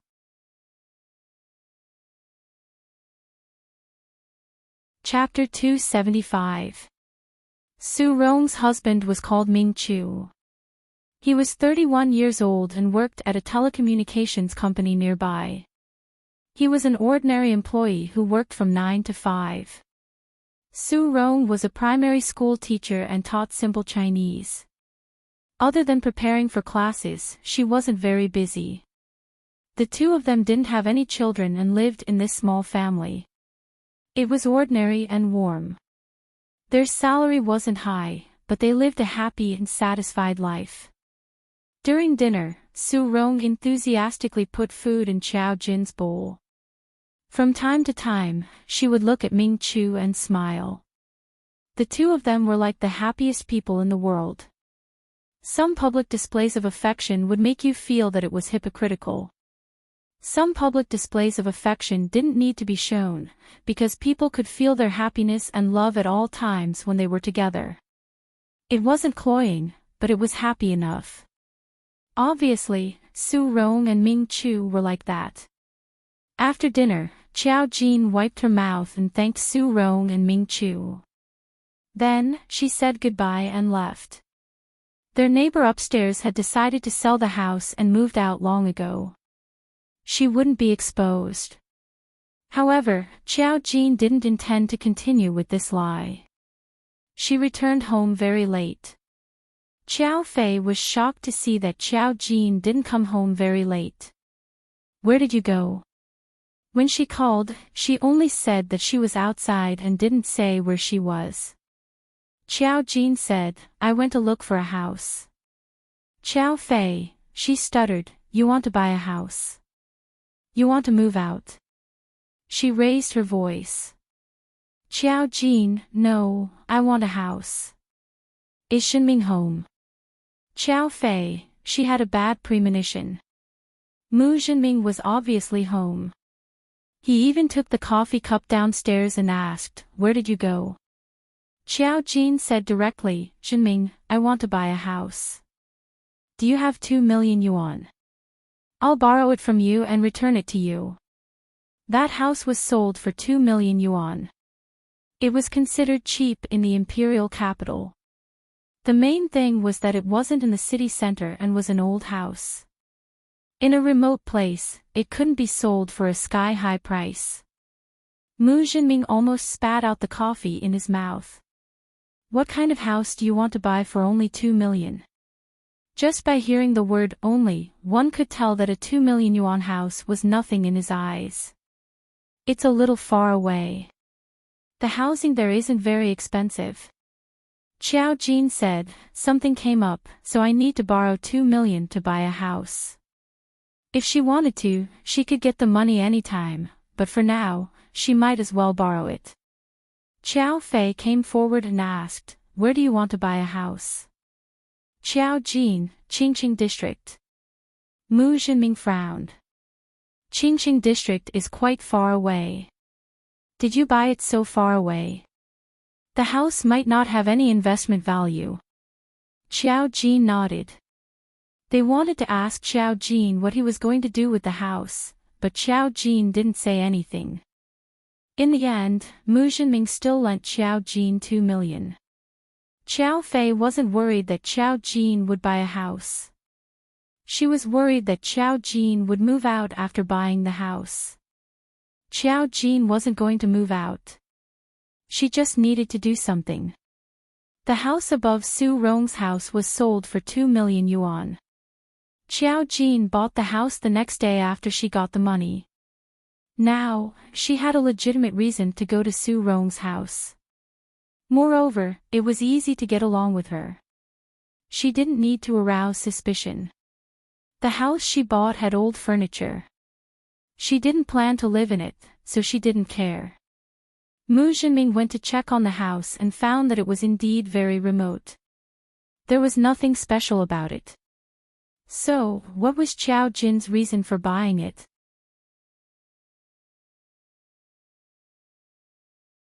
Chapter 276. No one knew the reason for this. The next day, she chose not to go home and went straight to Su Rong's house. Compared to yesterday, when she went upstairs, she saw an unfamiliar woman in Su Rong's house.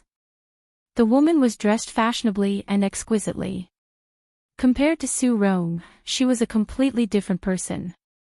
She was wearing sunglasses and the jewelry on her wrists, neck, and ears were all branded. She stood in the house and looked around, frowning as if she was puzzled. Xiao Jin saw her when she passed by and called out, "Su Rong." Su Rong turned her head and saw Xiao Jin. Xiao Jin. The fashionably dressed woman also turned her head and was puzzled when she saw Xiao Jin. "This is... Master, this is the daughter of the neighbor upstairs. Her name is Xiao Jin." Su Rong looked at her cautiously. The fashionably dressed woman looked at Xiao Jin and was surprised by her appearance. Then, she didn't pay much attention to her. Xiao Jin immediately knew who she was. She was Master Yao Zhu. She didn't expect her to come to Su Rong's house. She glanced at it and went upstairs. Master Yao Zhu's real name was Yuan Wan. She came to check on Su Rong's house because she wanted to know what went wrong during her divination. She saw that Su Rong and Ming Chu's lifelines were very strange, but she didn't see any problems in their house. She looked at Ming Chu a few more times and felt that it didn't make sense. Su Rong and Ming Chu were so loving. Even she, who had no lack of suitors, was envious of the atmosphere. What was the problem? All of a sudden, she thought of Xiao Jin. It was rare for such a beautiful girl to live in a place like this. However, this thought only flashed through her mind. Before she left, she raised her head and looked upstairs. The door was closed, and there was no sound of movement. The house wasn't very soundproof. When Xiao Jin went upstairs, it was very quiet. Because she was upstairs, Xiao Jin could clearly hear Su Rong and Ming Chu's conversation. "Ming Chu, who is it?" "Su Rong, she's a master I met online." "Don't worry, she's just here to take a look." "Ming Chu, what can I see?" "Su Rong, didn't you always say that we can't be together forever?" "I'll find a master to take a look at it." "Are you relieved now?" "Ming Chu, don't worry," his voice became softer and softer. Xiao Jin only listened for a while, then opened the door and went back to the Mu family. Hearing that she borrowed money to buy a house, Muzilian was very shocked. Why did you buy a house in such a remote place? The Mu couple had asked this question countless times. This time, Xiao Jin gave a simple explanation. "Because I want to buy it." Muzilian, awesome. Xiao Fei said, "You came back so late because you went there. Isn't it too far? It'll take you 2 hours to go back and forth by subway." Xiao Jin came back late at night. Xiao Fei was a bit worried. "If you want to go there and take a look, I'll ask the driver to pick you up every day." Xiao Jin, "No need, I just want to go there and take a look." The driver was too high profile. Muzilian couldn't help but ask, "I heard from Dad that it's just an ordinary community. The environment is very messy. What are you going to do there?" Xiao Jin, "I've been a god for too long. I'm going to be immortal." Muzilian, shameless.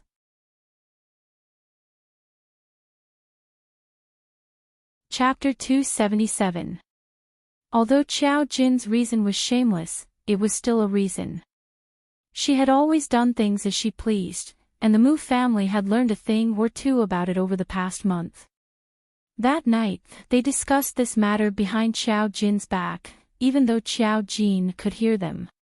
Xiao Fei couldn't help but say, 2 million for such a remote place. That's a little willful. Mu Jinming comforted him. It's fine. It's just 2 million. As long as the child is happy. Although Xiao Jin was borrowing the money, he couldn't let Xiao Jin return it. Muzilian said, "Dad, this isn't your attitude when I ask you for pocket money." Mu Jinming sneered. "Xiao Jin really bought a house with the money. When you asked me for money, you said that you were drinking in the bar when you went for tuition. Also, this is the first time your sister asked me for money in a long time. She said that she would return it if she borrowed it. She has never taken the initiative to ask for pocket money, but when you ask for money, you want to eat 3 meals a day." There were many similar incidents, and Mu Jinming found Mu Qilian, this disappointing thing, to be an eyesore. Muzilian choked. Mu Xiangshan said leisurely, "Why humiliate yourself?" Muzilian was speechless. Was this family still okay? Speaking of which, after discussing Xiao Jin's intention to buy a house, Xiao Fei still couldn't figure it out. Xiao Fei could only say that she would go over the next day. But what could she see from it? When she went over, she bumped into Su Rong, who was returning home. Su Rong saw a woman in expensive clothes walking upstairs Xiao Jin's house. She instinctively asked, "Are you Xiao Jin's mother?" Xiao Fei was stunned for a moment. When she saw Su Rong, she nodded and said, "Yes." Su Rong immediately smiled and said, "Xiao Jin said that his parents bought a house here. I only saw you 2 days ago. Are you busy with work?" Xiao Fei, yes, we're busy, so we don't come over often." It was a fact that Xiao Jin had bought a house, and Xiao Fei didn't say much about it. When she went out in the morning, she asked Xiao Jin for the key. When she entered the room, she did not see anything special. It was even dusty because no one had lived in it for too long. Xiao Fei frowned, but he couldn't see anything wrong with it. He even asked a cleaning lady to clean the house. In any case, Xiao Jin had to come over. This thick layer of dust was not good for the body. This child didn't even know how to get someone to clean up. She really didn't care about these things at all. She watched as the housekeeper cleaned the house and went out to get some new furniture for Xiao Jin. It was still a little troublesome to get the other large pieces of furniture. After a busy day, the house finally looked decent. He hoped that he could give Xiao Jin a surprise. But tonight, she planned to go back with Xiao Jin. She knew that Xiao Jin would come. After school, Xiao Jin came over as expected. She wasn't surprised to see Xiao Fei. When Xiao Fei asked for the key this morning, she knew that Xiao Fei would come. She raised her eyebrows slightly when she saw that the house had changed a lot. Xiao Fei said as if he was presenting a treasure, "Look, you didn't renovate the house properly after buying it. The location is a little remote, but it will look good after cleaning. Mom also changed some of the furniture for you. If you like it in the future, you can come and live here." However, Xiao Fei couldn't find anything good about the environment. The property management was not good, and the environment was really average. The house was surrounded by the market and other residential buildings, and the house was not soundproof. He really didn't know why his daughter bought this place. She had money to build as much as she wanted. Xiao Fei thought resentfully. Anyway, it was her father's house.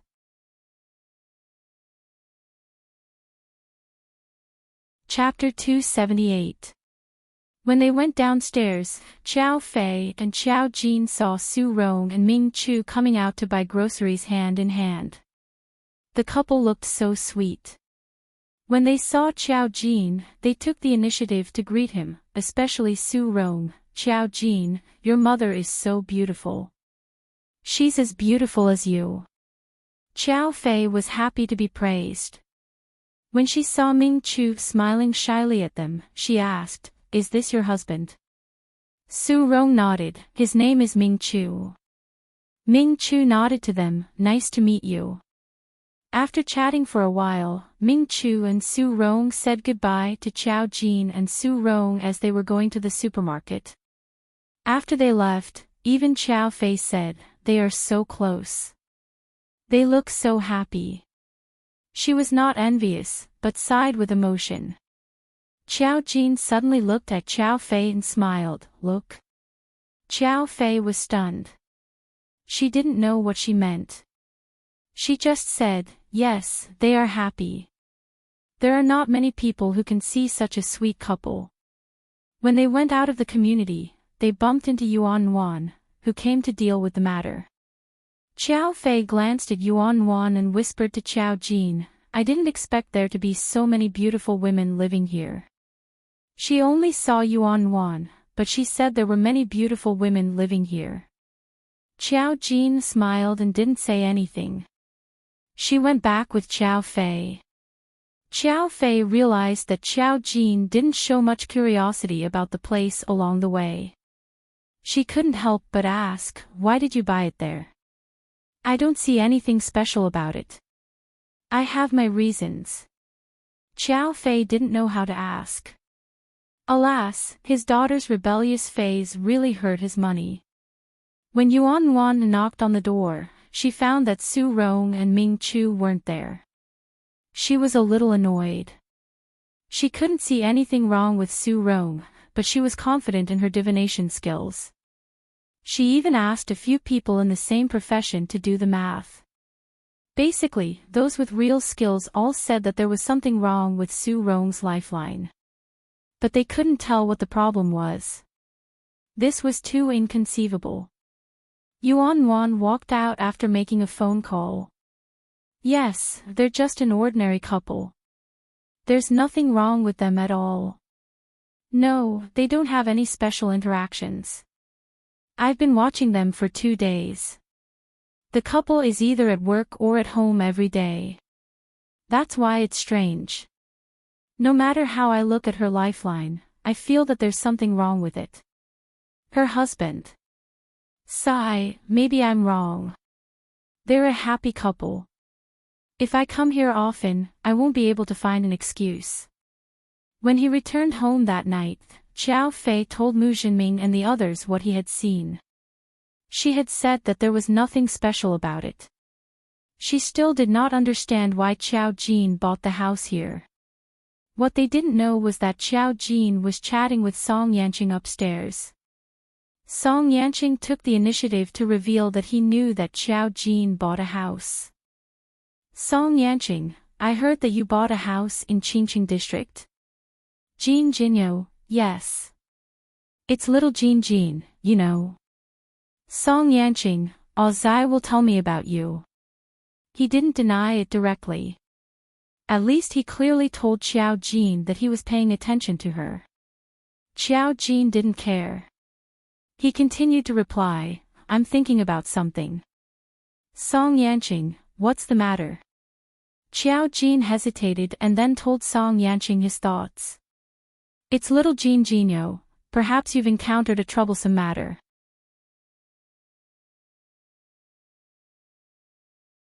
Chapter 279. Troublesome. Song Yanqing found it interesting. How rare was it for Xiao Jin to find it troublesome? His eyes showed interest. Recently, when he chatted with Xiao Jin, his typing speed had increased a little. "Song Yanqing, mind telling me? Maybe I can give you an idea." "Powerful kid, I want to tell you, but I don't really understand what's going on. I just want to know if I should break this illusion." Song Yanqing, illusion. "Powerful kid, there's not much time left. I'll tell you when the time comes." Song Yanqing expressed that he understood and didn't reply again. Xiao Jin didn't say it clearly, so he didn't know what was going on. But he could feel that she seemed to be conflicted. During this period of time, if something could make her feel conflicted, it must be very troublesome. Where did this kind of trouble come from? Song Yanqing found it interesting. Could it be related to the house she bought?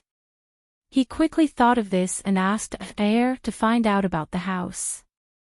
The exam was getting closer and closer, but she wasn't worried. She still went to the residential area in Qingqing district every day. If she didn't go home every day, Xiao Fei would have suspected that she really planned to live in Qingqing district. What kind of magic was there? Xiao Jin came every day to see Su Rong and Ming Chu. She wanted to see how happy they were every day. The people around them all had good comments about them. Their appearance wasn't considered ordinary in the big wide world, but it was rare to see a sweet couple. The blissful atmosphere they exuded was too rare in this impetuous era. A few days later, a policeman came to the door. That day, Xiao Jin felt something. When she came over after school, she opened the door and saw a male policeman in uniform knocking on the door downstairs. He was knocking on Su Rong's door. The door opened. It was Su Rong who opened the door. Xiao Jin couldn't see Su Rong's face, but he could hear Su Rong's surprised voice. "Mr. Policeman. What's the matter? Are you Miss Su Rong?" There was a hint of seriousness in the policeman's voice.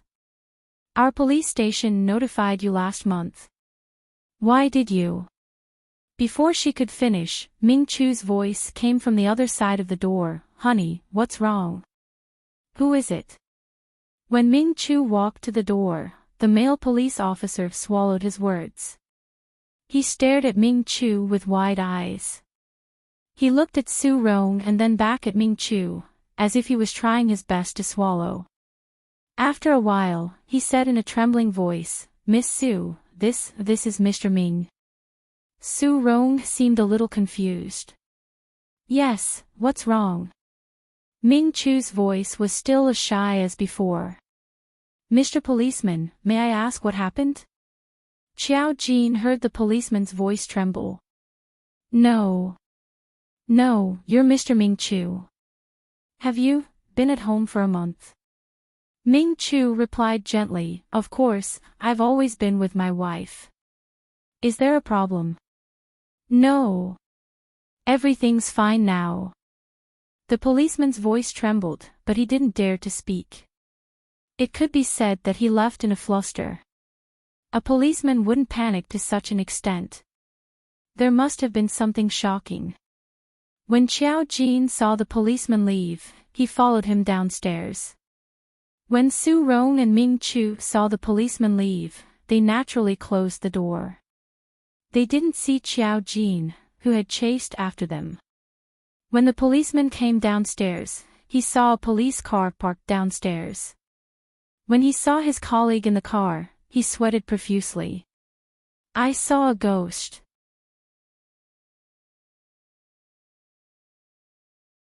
Chapter 280. The colleague immediately said, "Don't talk nonsense. We are the police." The male policeman was flustered. Really, I saw Ming Chu upstairs." The other colleague almost choked on his saliva. "You saw Ming Chu? How is that possible?" Before he could finish speaking, Xiao Jin ran down from upstairs and shouted, "Mr. Policeman." The two policemen looked over and were surprised to see a beautiful girl like Xiao Jin. The policeman quickly calmed himself down, even though his back was drenched in cold sweat. Unexpectedly, Xiao Jin asked, "Mr. Policeman, why are you looking for Su Rong and Ming Chu?" At this moment, Yuan Wan also came over. She saw the policeman and Xiao Jin downstairs and walked over. She was about to go upstairs when she heard the policeman say, "Little girl, do you live here? Tell me, did you see Su Rong and Ming Chu together?"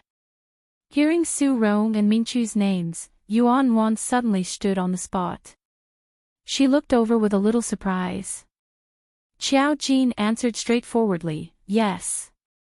I just moved here not long ago, but Su Rong and Ming Chu are both good people. They are very happy." The two policemen looked at each other and saw the disbelief in each other's eyes. The policeman in the car also came down and looked at Xiao Jin seriously. He asked again, "Are you sure?" Xiao Jin nodded and looked a little confused. "Of course, what's the matter? Everyone in the neighborhood knows about it." The policeman, the two policemen's faces turned pale in broad daylight. The one who asked the question swallowed. Maybe they are twins. Or maybe you saw wrongly. The other one directly denied it. How is that possible? The DNA test has been done. Besides, how could I see wrongly? Ming Chu and Su Rong are indeed husband and wife. Hearing this, Yuan Wan realized that something was wrong. She quickly came forward and asked, "Hello, Mr. Policeman, I would like to ask what happened to Su Rong and Ming Chu. I'm their friend. Is there anything wrong?" The policeman glanced at Xiao Jin and Yuan Wan and realized that there was something fishy about this matter. They couldn't let the two innocent people know about it, so they immediately said, "No, we just came to inquire about some trivial matters." Although the two of them said that, they quickly drove back to the police station. This matter was no small matter. In fact, it had become somewhat strange. Yuan Wan was a little puzzled when she saw the police drive away. When she saw that Xiao Jin was also standing there, she smiled and looked at Xiao Jin. "Beautiful lady, can you tell me why the police are looking for Mr. Ming Chu and Miss Su Rong?" Xiao Jin shook his head blankly. "I don't know." Yuan Wan suddenly felt helpless. However, she had already begun to suspect that the police wouldn't come looking for Ming Chu and Su Rong for no reason. Could it be that something had happened to them? Yuan Wan suddenly realized that perhaps there was a breakthrough in the area that she had always felt was not right. So what exactly happened that made the police come looking for Su Rong and Ming Chu? Usually, this kind of thing only happened when someone committed a crime. Thinking of this, Yuan Wan immediately ran upstairs. Xiao Jin stood in the same place. He lowered his head and looked at his fingertips. She seemed to be thinking about something for a long time. Then, she sighed silently. There wasn't much time left.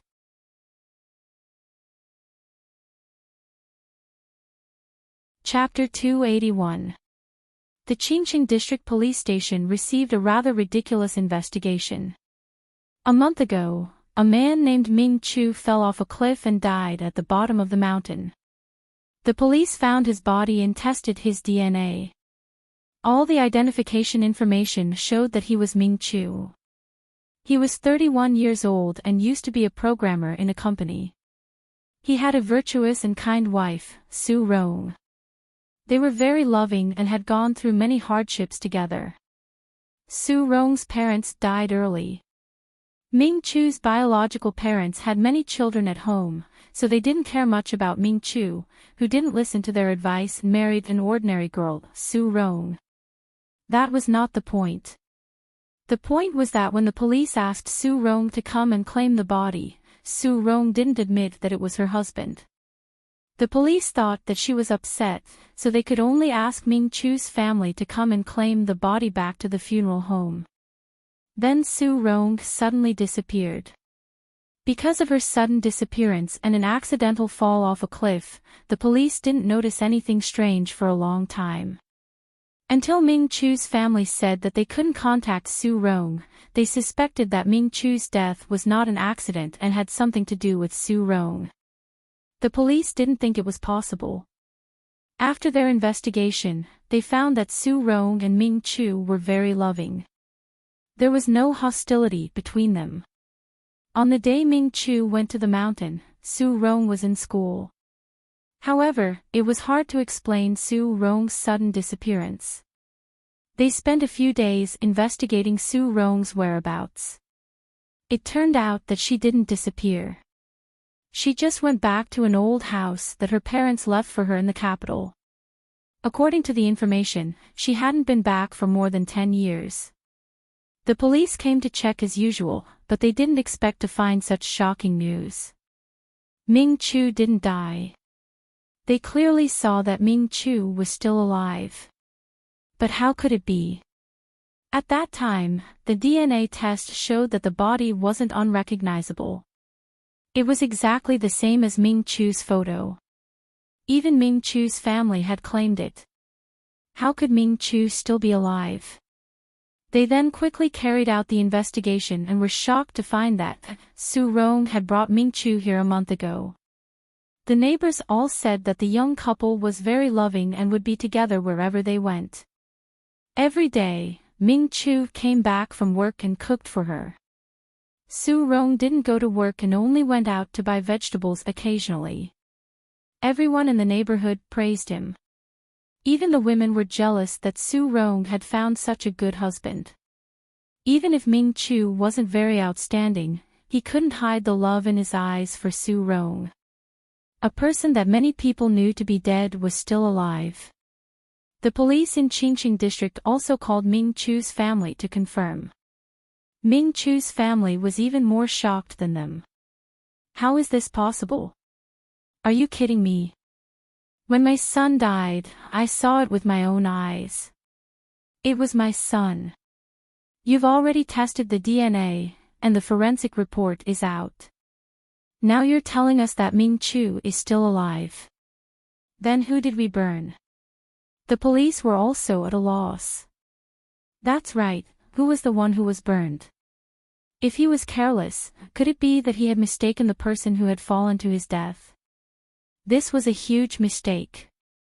It was possible that they did not investigate clearly. This was a rather serious mistake. The police hurriedly restarted the investigation, but for Xiao Jin, this was something that happened within a day or two. Yuan Wan also found out about Ming Chu's death. The moment she saw it, her face turned pale.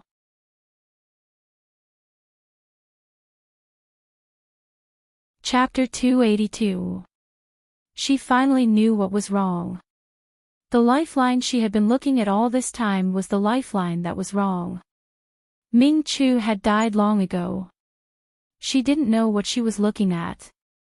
She only had a little divination ability. She didn't expect to encounter such an outrageous thing. Through the lifeline, she could conclude that the real Ming Chu was dead. Then who was this man who looked exactly like Ming Chu? Was he Ming Chu's twin brother? No, according to the information network, Ming Chu was Ming Chu himself. Yuan Wan was suddenly confused. If so, did Su Rong know that the real Ming Chu was dead? According to the information, the police had informed Su Rong that Ming Chu was dead. If Su Rong didn't know, if she didn't know, why did she move? Yuan Wan suddenly thought of something that others didn't expect. She even planned to investigate Su Rong and Ming Chu on the internet that day. This was a very bold decision because at home, she had heard from the older generation that there were actually many unknown things in this world. It was already a blessing from the heavens for them to be able to grasp divination.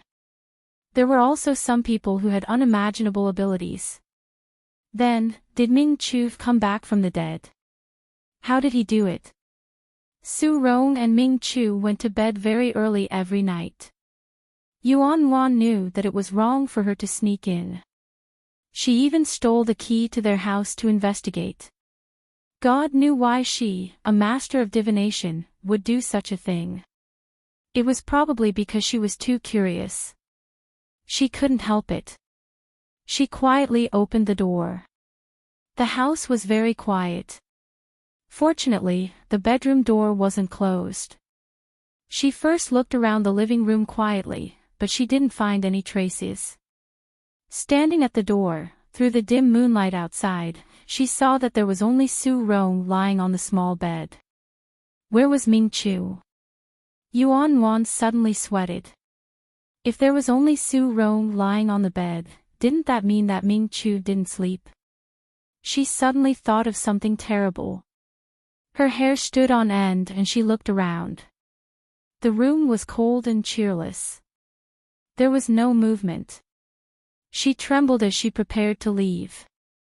Who knew that a slight noise would wake Su Rong up? Who is it? She turned over and sat up. She was wearing white pajamas. She turned on the table lamp and saw Yuan Wan at the bedroom door. She was shocked. Master, what are you doing here? She frowned. Did you sneak in? Yuan Wan didn't know how she could remain rational at this moment. She couldn't even maintain the demeanor of a master. She just asked, where is Ming Chu? Her words seemed to have reminded Su Rong of something. She turned her head and saw a scene that she would never forget. Next to Su Rong, a figure gradually turned from transparent to solid. It was like a scene from a movie. It was like a fantasy. The person who appeared was Ming Chu. He seemed to be lying on the bed. He opened his eyes and looked like he had just woken up. He rubbed his eyes and sat up. Rong, what's wrong? Su Rong immediately revealed a gentle smile. Did I wake you up? She leaned over and allowed Ming Chu to embrace her, as if she didn't realize how Ming Chu had appeared just now. A scream was stuck in her throat. Yuan Wan was almost scared out of her wits. An inexplicable force blocked her mouth, preventing her from screaming. Then, a gust of wind blew and swept Yuan Wan away.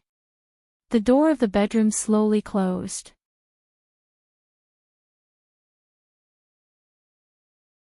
Chapter 283. Yuan Wan was dragged to the staircase. With a click, the door that she had secretly opened closed automatically. She stood at the staircase, facing the dim yellow light, still in shock. Cold sweat dripped down her forehead. Qiao Jin stood upstairs with a faint smile. What did you see? The sudden voice made Yuan Wan shiver again. She ran down the stairs subconsciously, but when she looked up, she saw Qiao Jin. Yuan Wan was still in shock and didn't know how to describe the situation in front of her. She seemed to have been swept out by an inexplicable force just now. She was probably crazy. What she saw tonight was even more ridiculous than her divination. Su Rong. Ming Chu, she trembled and didn't know what nonsense she was talking about. Qiao Jin chuckled. You dare to barge in without any ability. You're really brave. You should be glad that she didn't hurt anyone. Yuan Wan's pupils shrank. She looked at Qiao Jin. Who are you? Qiao Jin, you don't need to know who I am. Go back. Don't tell anyone about what happened today. Yuan Wan almost screamed, but she restrained herself and only said in a panic, Do you know what she is? What? Qiao Jin raised his eyebrows slightly. You use such words to describe your customer. Yuan Wan's face suddenly turned pale. I've never seen such. There are many things you haven't seen. Qiao Jin laughed. You can predict that she has some problems. You're quite capable, but unfortunately, that's all you have. If Yuan Wan was said like this in normal times, she would have refuted in anger. But now, her face kept changing between green and red, and she couldn't say a word. She calmed her breathing and said after a while, Are you in the same profession? Qiao Jin, I'm not in the same profession. Leave. I said, don't tell anyone about what happened today. You can't do anything about it. Yuan Wan was scared. But won't they hurt others? She's been here for a month. Who have you seen her hurt? Qiao Jin glanced at Yuan Wan. If you say a few more words, you won't be leaving today. Yuan Wan was so frightened that she ran away in a panic. Although she did not know who Qiao Jin was, his words made her realize that she had come into contact with an existence that was not to be trifled with. The ancestor was right. There were things in this world that she couldn't understand. Now, it was already good enough that she could keep her life. After she left in a panic, Qiao Jin pinched his chin. As soon as she saw Yuan Wan, she knew that she was going to ruin things. So he found an excuse to sleep here tonight. Yuan Wan saw the truth. Ming Chu was no longer Ming Chu, but what was he now? This was an existence that even Xiao Jin found inconceivable, and it was also her first time seeing it. It wasn't dangerous. Instead, it was rather shocking. She was so surprised that even she hesitated. She returned to her room. There were still a few days left, so there was no hurry. Yuan Wan, who was downstairs, left the neighborhood. She was almost crawling and rolling.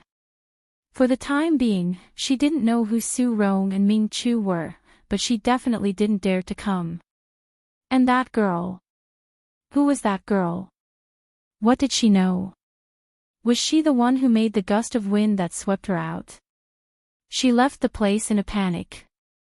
In the night, there were also figures shuttling back and forth between the roofs.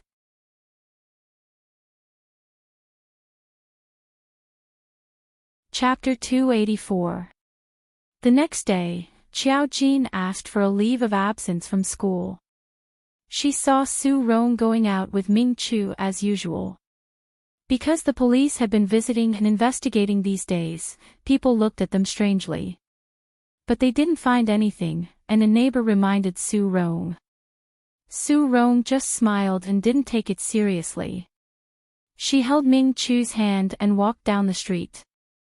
Not far away, an old couple happened to be looking at them. Their eyes were full of horror. They looked at Su Rong and Ming Chu in disbelief. In broad daylight, they trembled as if they had seen ghosts. The old woman seemed to be unable to bear the shock. She rolled her eyes and fainted. Next to them, there were two hidden police officers. "That's Ming Chu. That's Ming Chu." After waking up, the old woman cried and explained to the police officers, but I saw my son's body being burned with my own eyes. How could he still be alive? How could he still be alive? The police officers also felt that this matter was unimaginable. At this time, they received an order. This matter was handed over to a special organization. There was no need for the police to investigate further. Although they didn't know what the special organization was, they still followed the order and retreated. Later, a few men and women in coats came to the hospital. They looked very cool. "Granny, we have something to do now. Please come with us to Su Rong's house to investigate Ming Chu, okay?" Hiao asked politely. They actually didn't understand why such a matter was handed over to them.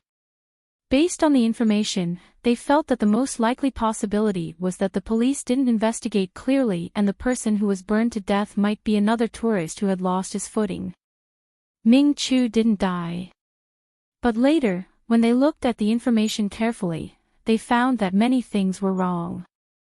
However, this matter was strange from the beginning to the end.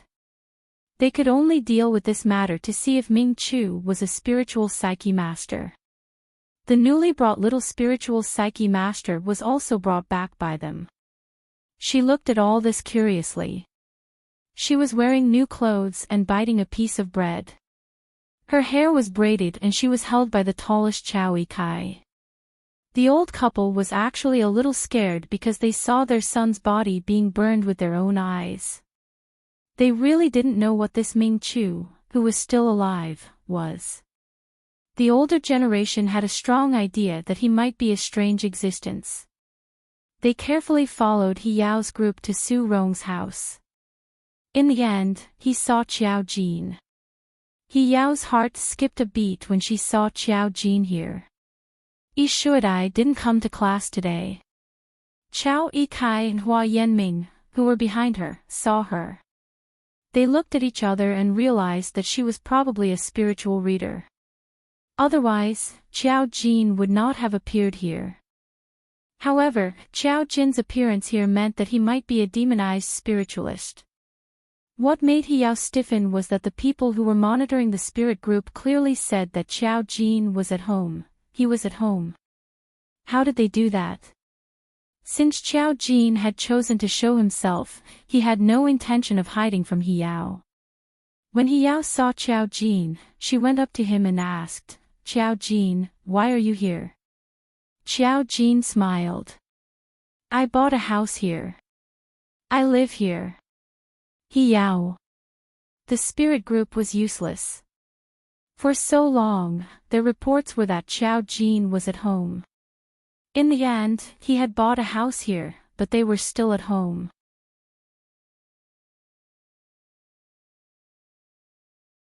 Chapter 285. Although they knew that they couldn't monitor Xiao Jin, they were still shocked that he was so weak. Obviously, his previous whereabouts, obviously, they couldn't be taken seriously. He-yow didn't know how Xiao Jin did it, but she knew that he had done it. She stood there and He-yow even sent a message to the spirit group to ask for Xiao Jin's address. Spies, he's still at home. I heard that he took a day off and didn't go to school. He probably caught a cold. He-yow, you guys are really a bunch of little geniuses. Even Yu Xia, who didn't like Xiao Jin, twitched his mouth when he saw the replies in the group. He looked at Xiao Jin and didn't know what to say. Seeing He-yow with the old couple, Xiao Jin chuckled. I didn't expect you guys to handle this. Is there no one else in the spirit group? He-yow's face stiffened. We just came back. The other groups have other things to do. There were so many strange situations that the spirit group couldn't handle it all. Since He-yow's group came back, the spirit group transferred this matter to them. Xiao Jin glanced at the old couple. He-yow asked them to take the old couple upstairs to check on the situation. She then chatted with Xiao Jin for a while. The little girl in Xiao Ikai's arms looked at Xiao Jin curiously before they left. After they left, Xiao Jin asked, "Is the little girl yours?" He-yow nodded. I have to thank you for this. Xiao Jin, you don't have to thank me. Train her well. She's a good seedling. He-yow felt that the little girl was honored to be praised as a good seedling. She thought for a moment and said, her surname is Lan. The people in her family want to save trouble, so we changed the name of her orchid. She is now called Lan Xiaoni. Xiao Jin. I don't think this name is better than Lan Xiaoni. He-yow blushed. I think it's better than Lan Xiaoni. Xiao Jin glanced at her. You gave her the name. He-yow, she was almost 30 years old. She didn't expect to feel embarrassed in front of a little girl like Xiao Jin. It was too embarrassing. Xiao Jin smiled. He-yow's face turned even redder. She could only change the topic. What's the situation? Resurrected from the dead, a demonized spiritual reader. Xiao Jin paused and then said softly, it's not a resurrection from the dead, nor is it a demonized spiritual reader. I don't want you to interfere in this matter. He-yow was stunned. A spiritual reader. Xiao Jin said, sort of, but not entirely. Her ability is useless against you. She didn't point out who was the real spiritual reader between Su Rong and Ming Chu. He-yow didn't understand. Since Xiao Jin didn't want them to interfere in this matter, she would do as she was told. As long as he was sure that Su Rong and Ming Chu would be fine, he wouldn't care. Just like other spiritual readers, he just needed to monitor them. However, she was still curious about how Lan Xiaoni did it. Everyone knew that Ming Chu was dead. If Ming Chu wasn't dead, who was the one who was cremated? He-yow couldn't stay downstairs for too long. She went upstairs first and saw the tense atmosphere in the room. Who did you say died? Who died? Ming Chu is standing here. He's not dead. Compared to Su Rong's usual happiness and gentleness, Lan Xiaoni seemed to have been angered.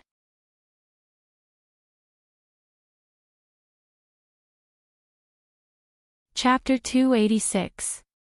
As she got angry, even Ming Chu looked at this group of people with hostility. Ming Chu's parents were shocked. Now that they looked at Ming Chu up close, they realized how scary it was.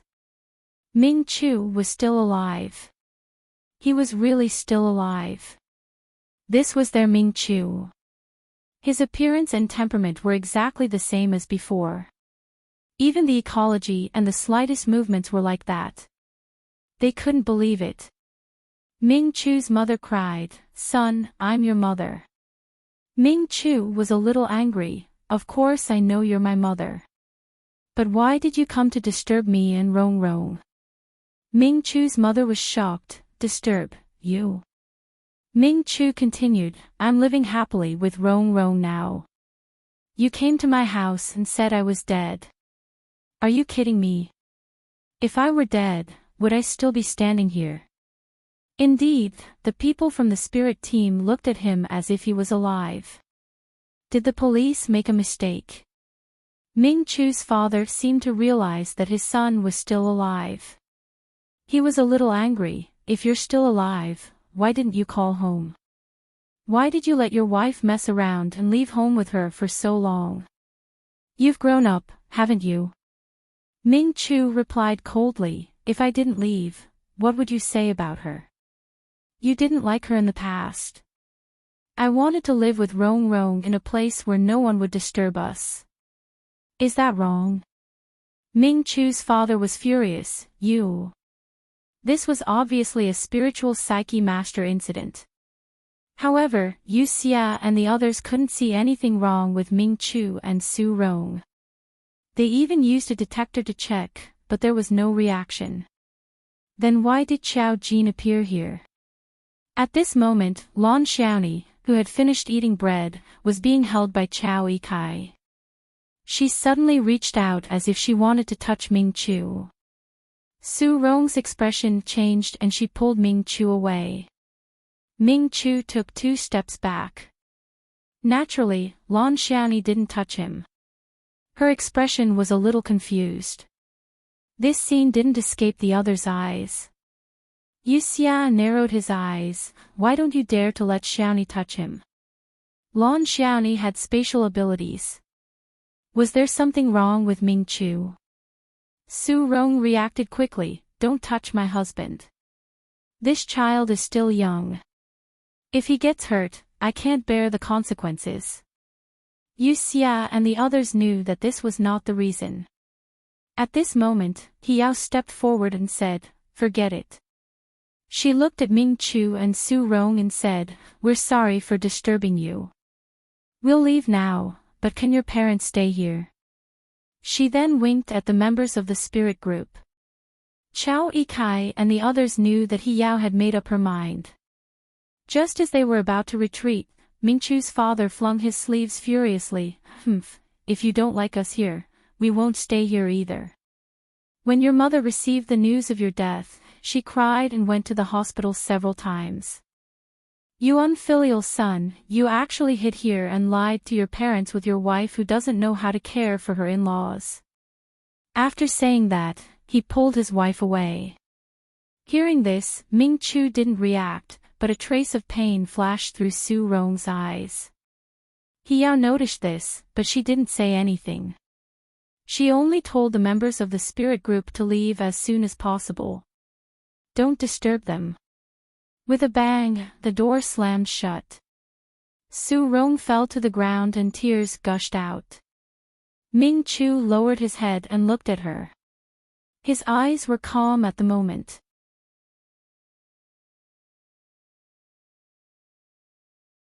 Chapter 287. When they went downstairs, Yu Xia couldn't help but complain. Did the spirit group make a mistake? She didn't have the aura of a spiritual reader. Hua Yanming said, something is wrong. She doesn't dare to let Xiaoni touch him. Hiao said, maybe she just doesn't want anyone to touch her husband. She even lied to her in-laws, let alone strangers. Chao Yikai let out a long sigh. Xiao Jin was gone. Hiao took them away. Although they didn't find anything wrong, they still had to observe for a while. They also had to monitor Xiao Jin. Yu Xia angrily sent a message in the group. Team 3 Yu Xia, you want to monitor him. Do you know where Xiao Jin is now? Monitoring team. Is he not at home? Team 3 Yuxia, he ran to Qingqing district and you still say he's at home. I don't know what your eyes are like. Monitoring team, I can clearly see that he's at home. Team leader. Team 4 Yuxia, ha ha ha, so ridiculous. Team 7 I play Yasuo, is the monitoring team so weak now? How could they make such a big mistake? These few words disturbed the spirit group. Those monitoring Xiao Jin would probably start to doubt their lives. Xiao Jin went upstairs after they left. She gave it a gentle push and the door opened. Inside the room, Su Rong was squatting on the ground, crying in despair. She said over and over again, no, really. He's still alive, Ming Chu is still alive. Ah, he's clearly, by my side. Her cries were heart-wrenching and filled with despair. Ming Chu just stood there and looked at Su Rong calmly. It was different from Xiao Jin's calmness. It was a kind of calmness that didn't have any desires. It was as if he didn't have any human emotions. If he didn't move, he would look like a puppet. When Su Rong looked up with tears in her eyes, Ming Chu's heart ached. He lowered his head and hugged Su Rong, Rong, don't cry. I'm right by your side. I'm really by your side, over and over again, he repeated it tirelessly. Xiao Jin pulled a piece of paper from the table, squatted down, and handed it to Su Rong. Su Rong did not respond for a long time. She cried for a long time, so long that the sky outside turned dark. Ming Chu kept hugging her and repeating those words. His voice was not hoarse, and his tone was still the same, as if he really felt sorry for Su Rong. Neither of them seemed to have noticed that Xiao Jin was at home. After a while, Su Rong finally raised her head slowly and looked at Xiao Jin with a hollow look in her eyes when she was almost burping from crying. Xiao Jin sat by the stool. Seeing that she had stopped crying, he took out a tissue and handed it to her. Su Rong took it and said in a hoarse voice, "Thank you." Ming Chu also said, "Thank you." Xiao Jin said, "You're welcome." Su Rong wiped her tears and stood up with red eyes. She smiled at Xiao Jin and said, "I've let you see a joke. It's just that they went too far. How could they come to my door and say that Ming Chu is dead? Ming Chu is clearly by my side." After saying that, she tilted her head slightly. Ming Chu pulled her into his arms and she smiled in relief and happiness. Xiao Jin just looked at this scene indifferently. When Su Rong's emotions had completely calmed down, he said softly, "You always knew, didn't you? You always knew that he was fake. Maintaining his existence consumed a lot of your energy. You were getting weaker and weaker. You felt it too."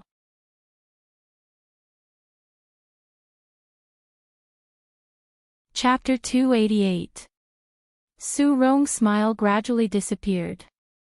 She said, "I don't know what you're talking about." Xiao Jin stood up. "You know." She stood up and told Su Rong about the past without hesitation. "In 10,000 years, you're the only one I've seen who can gather the spirits of the dead and make them real. You're also a wizard. Your ability is to bring your husband back." Su Rong's face was wooden, as if she didn't know what Xiao Jin was talking about. Xiao Jin turned around and looked at everything in the room. "Actually, you already knew that he was dead. When you received the news, you were in despair and collapsed. He was your only hope. When he died, you didn't want to live anymore. You were really in love. Everything was like what you remembered. You were very happy, I know. So when you saw him appear again, you were overjoyed. You thought it was a miracle. But you know that he's still fake. You can let him see people, but you can't let him become real. When you sleep, he will disappear, and no one will hug you to sleep. But when you wake up, he will reappear in your heart. You're just desperate, not stupid. A drowning person will grasp at the last straw, so you don't want all of this to disappear. But everything is fair. You'll lose everything if you get it. You can't hold on any longer. Your body is getting weaker and weaker. You can't maintain the energy he needs to exist. You know that. After saying all this, she turned to look at Su Rong again. Her face was pale. Just as Xiao Jin said, she couldn't hold on any longer. The death aura in her eyes was increasing bit by bit. Xiao Jin looked at her and reached out to her. I'm very surprised by you. You've done something that almost no one can do.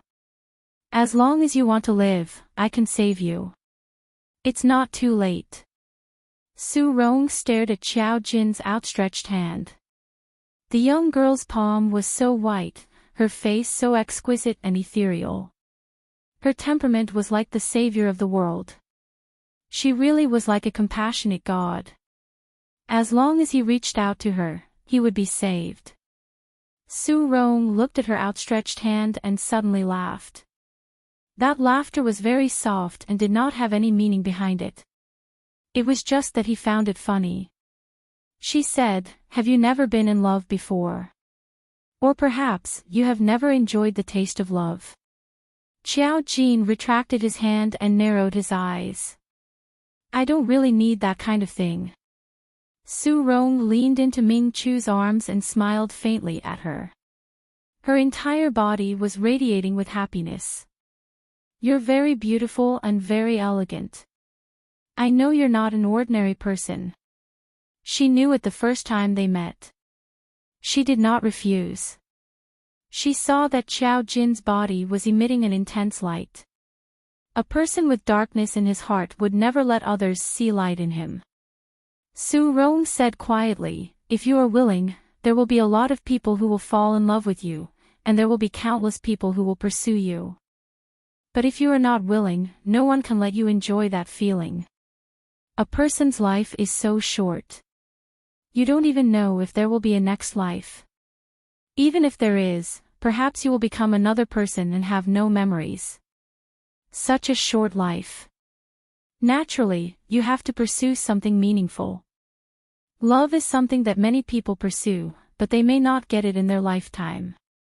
You don't understand how difficult it is to have someone you love and someone who truly loves you.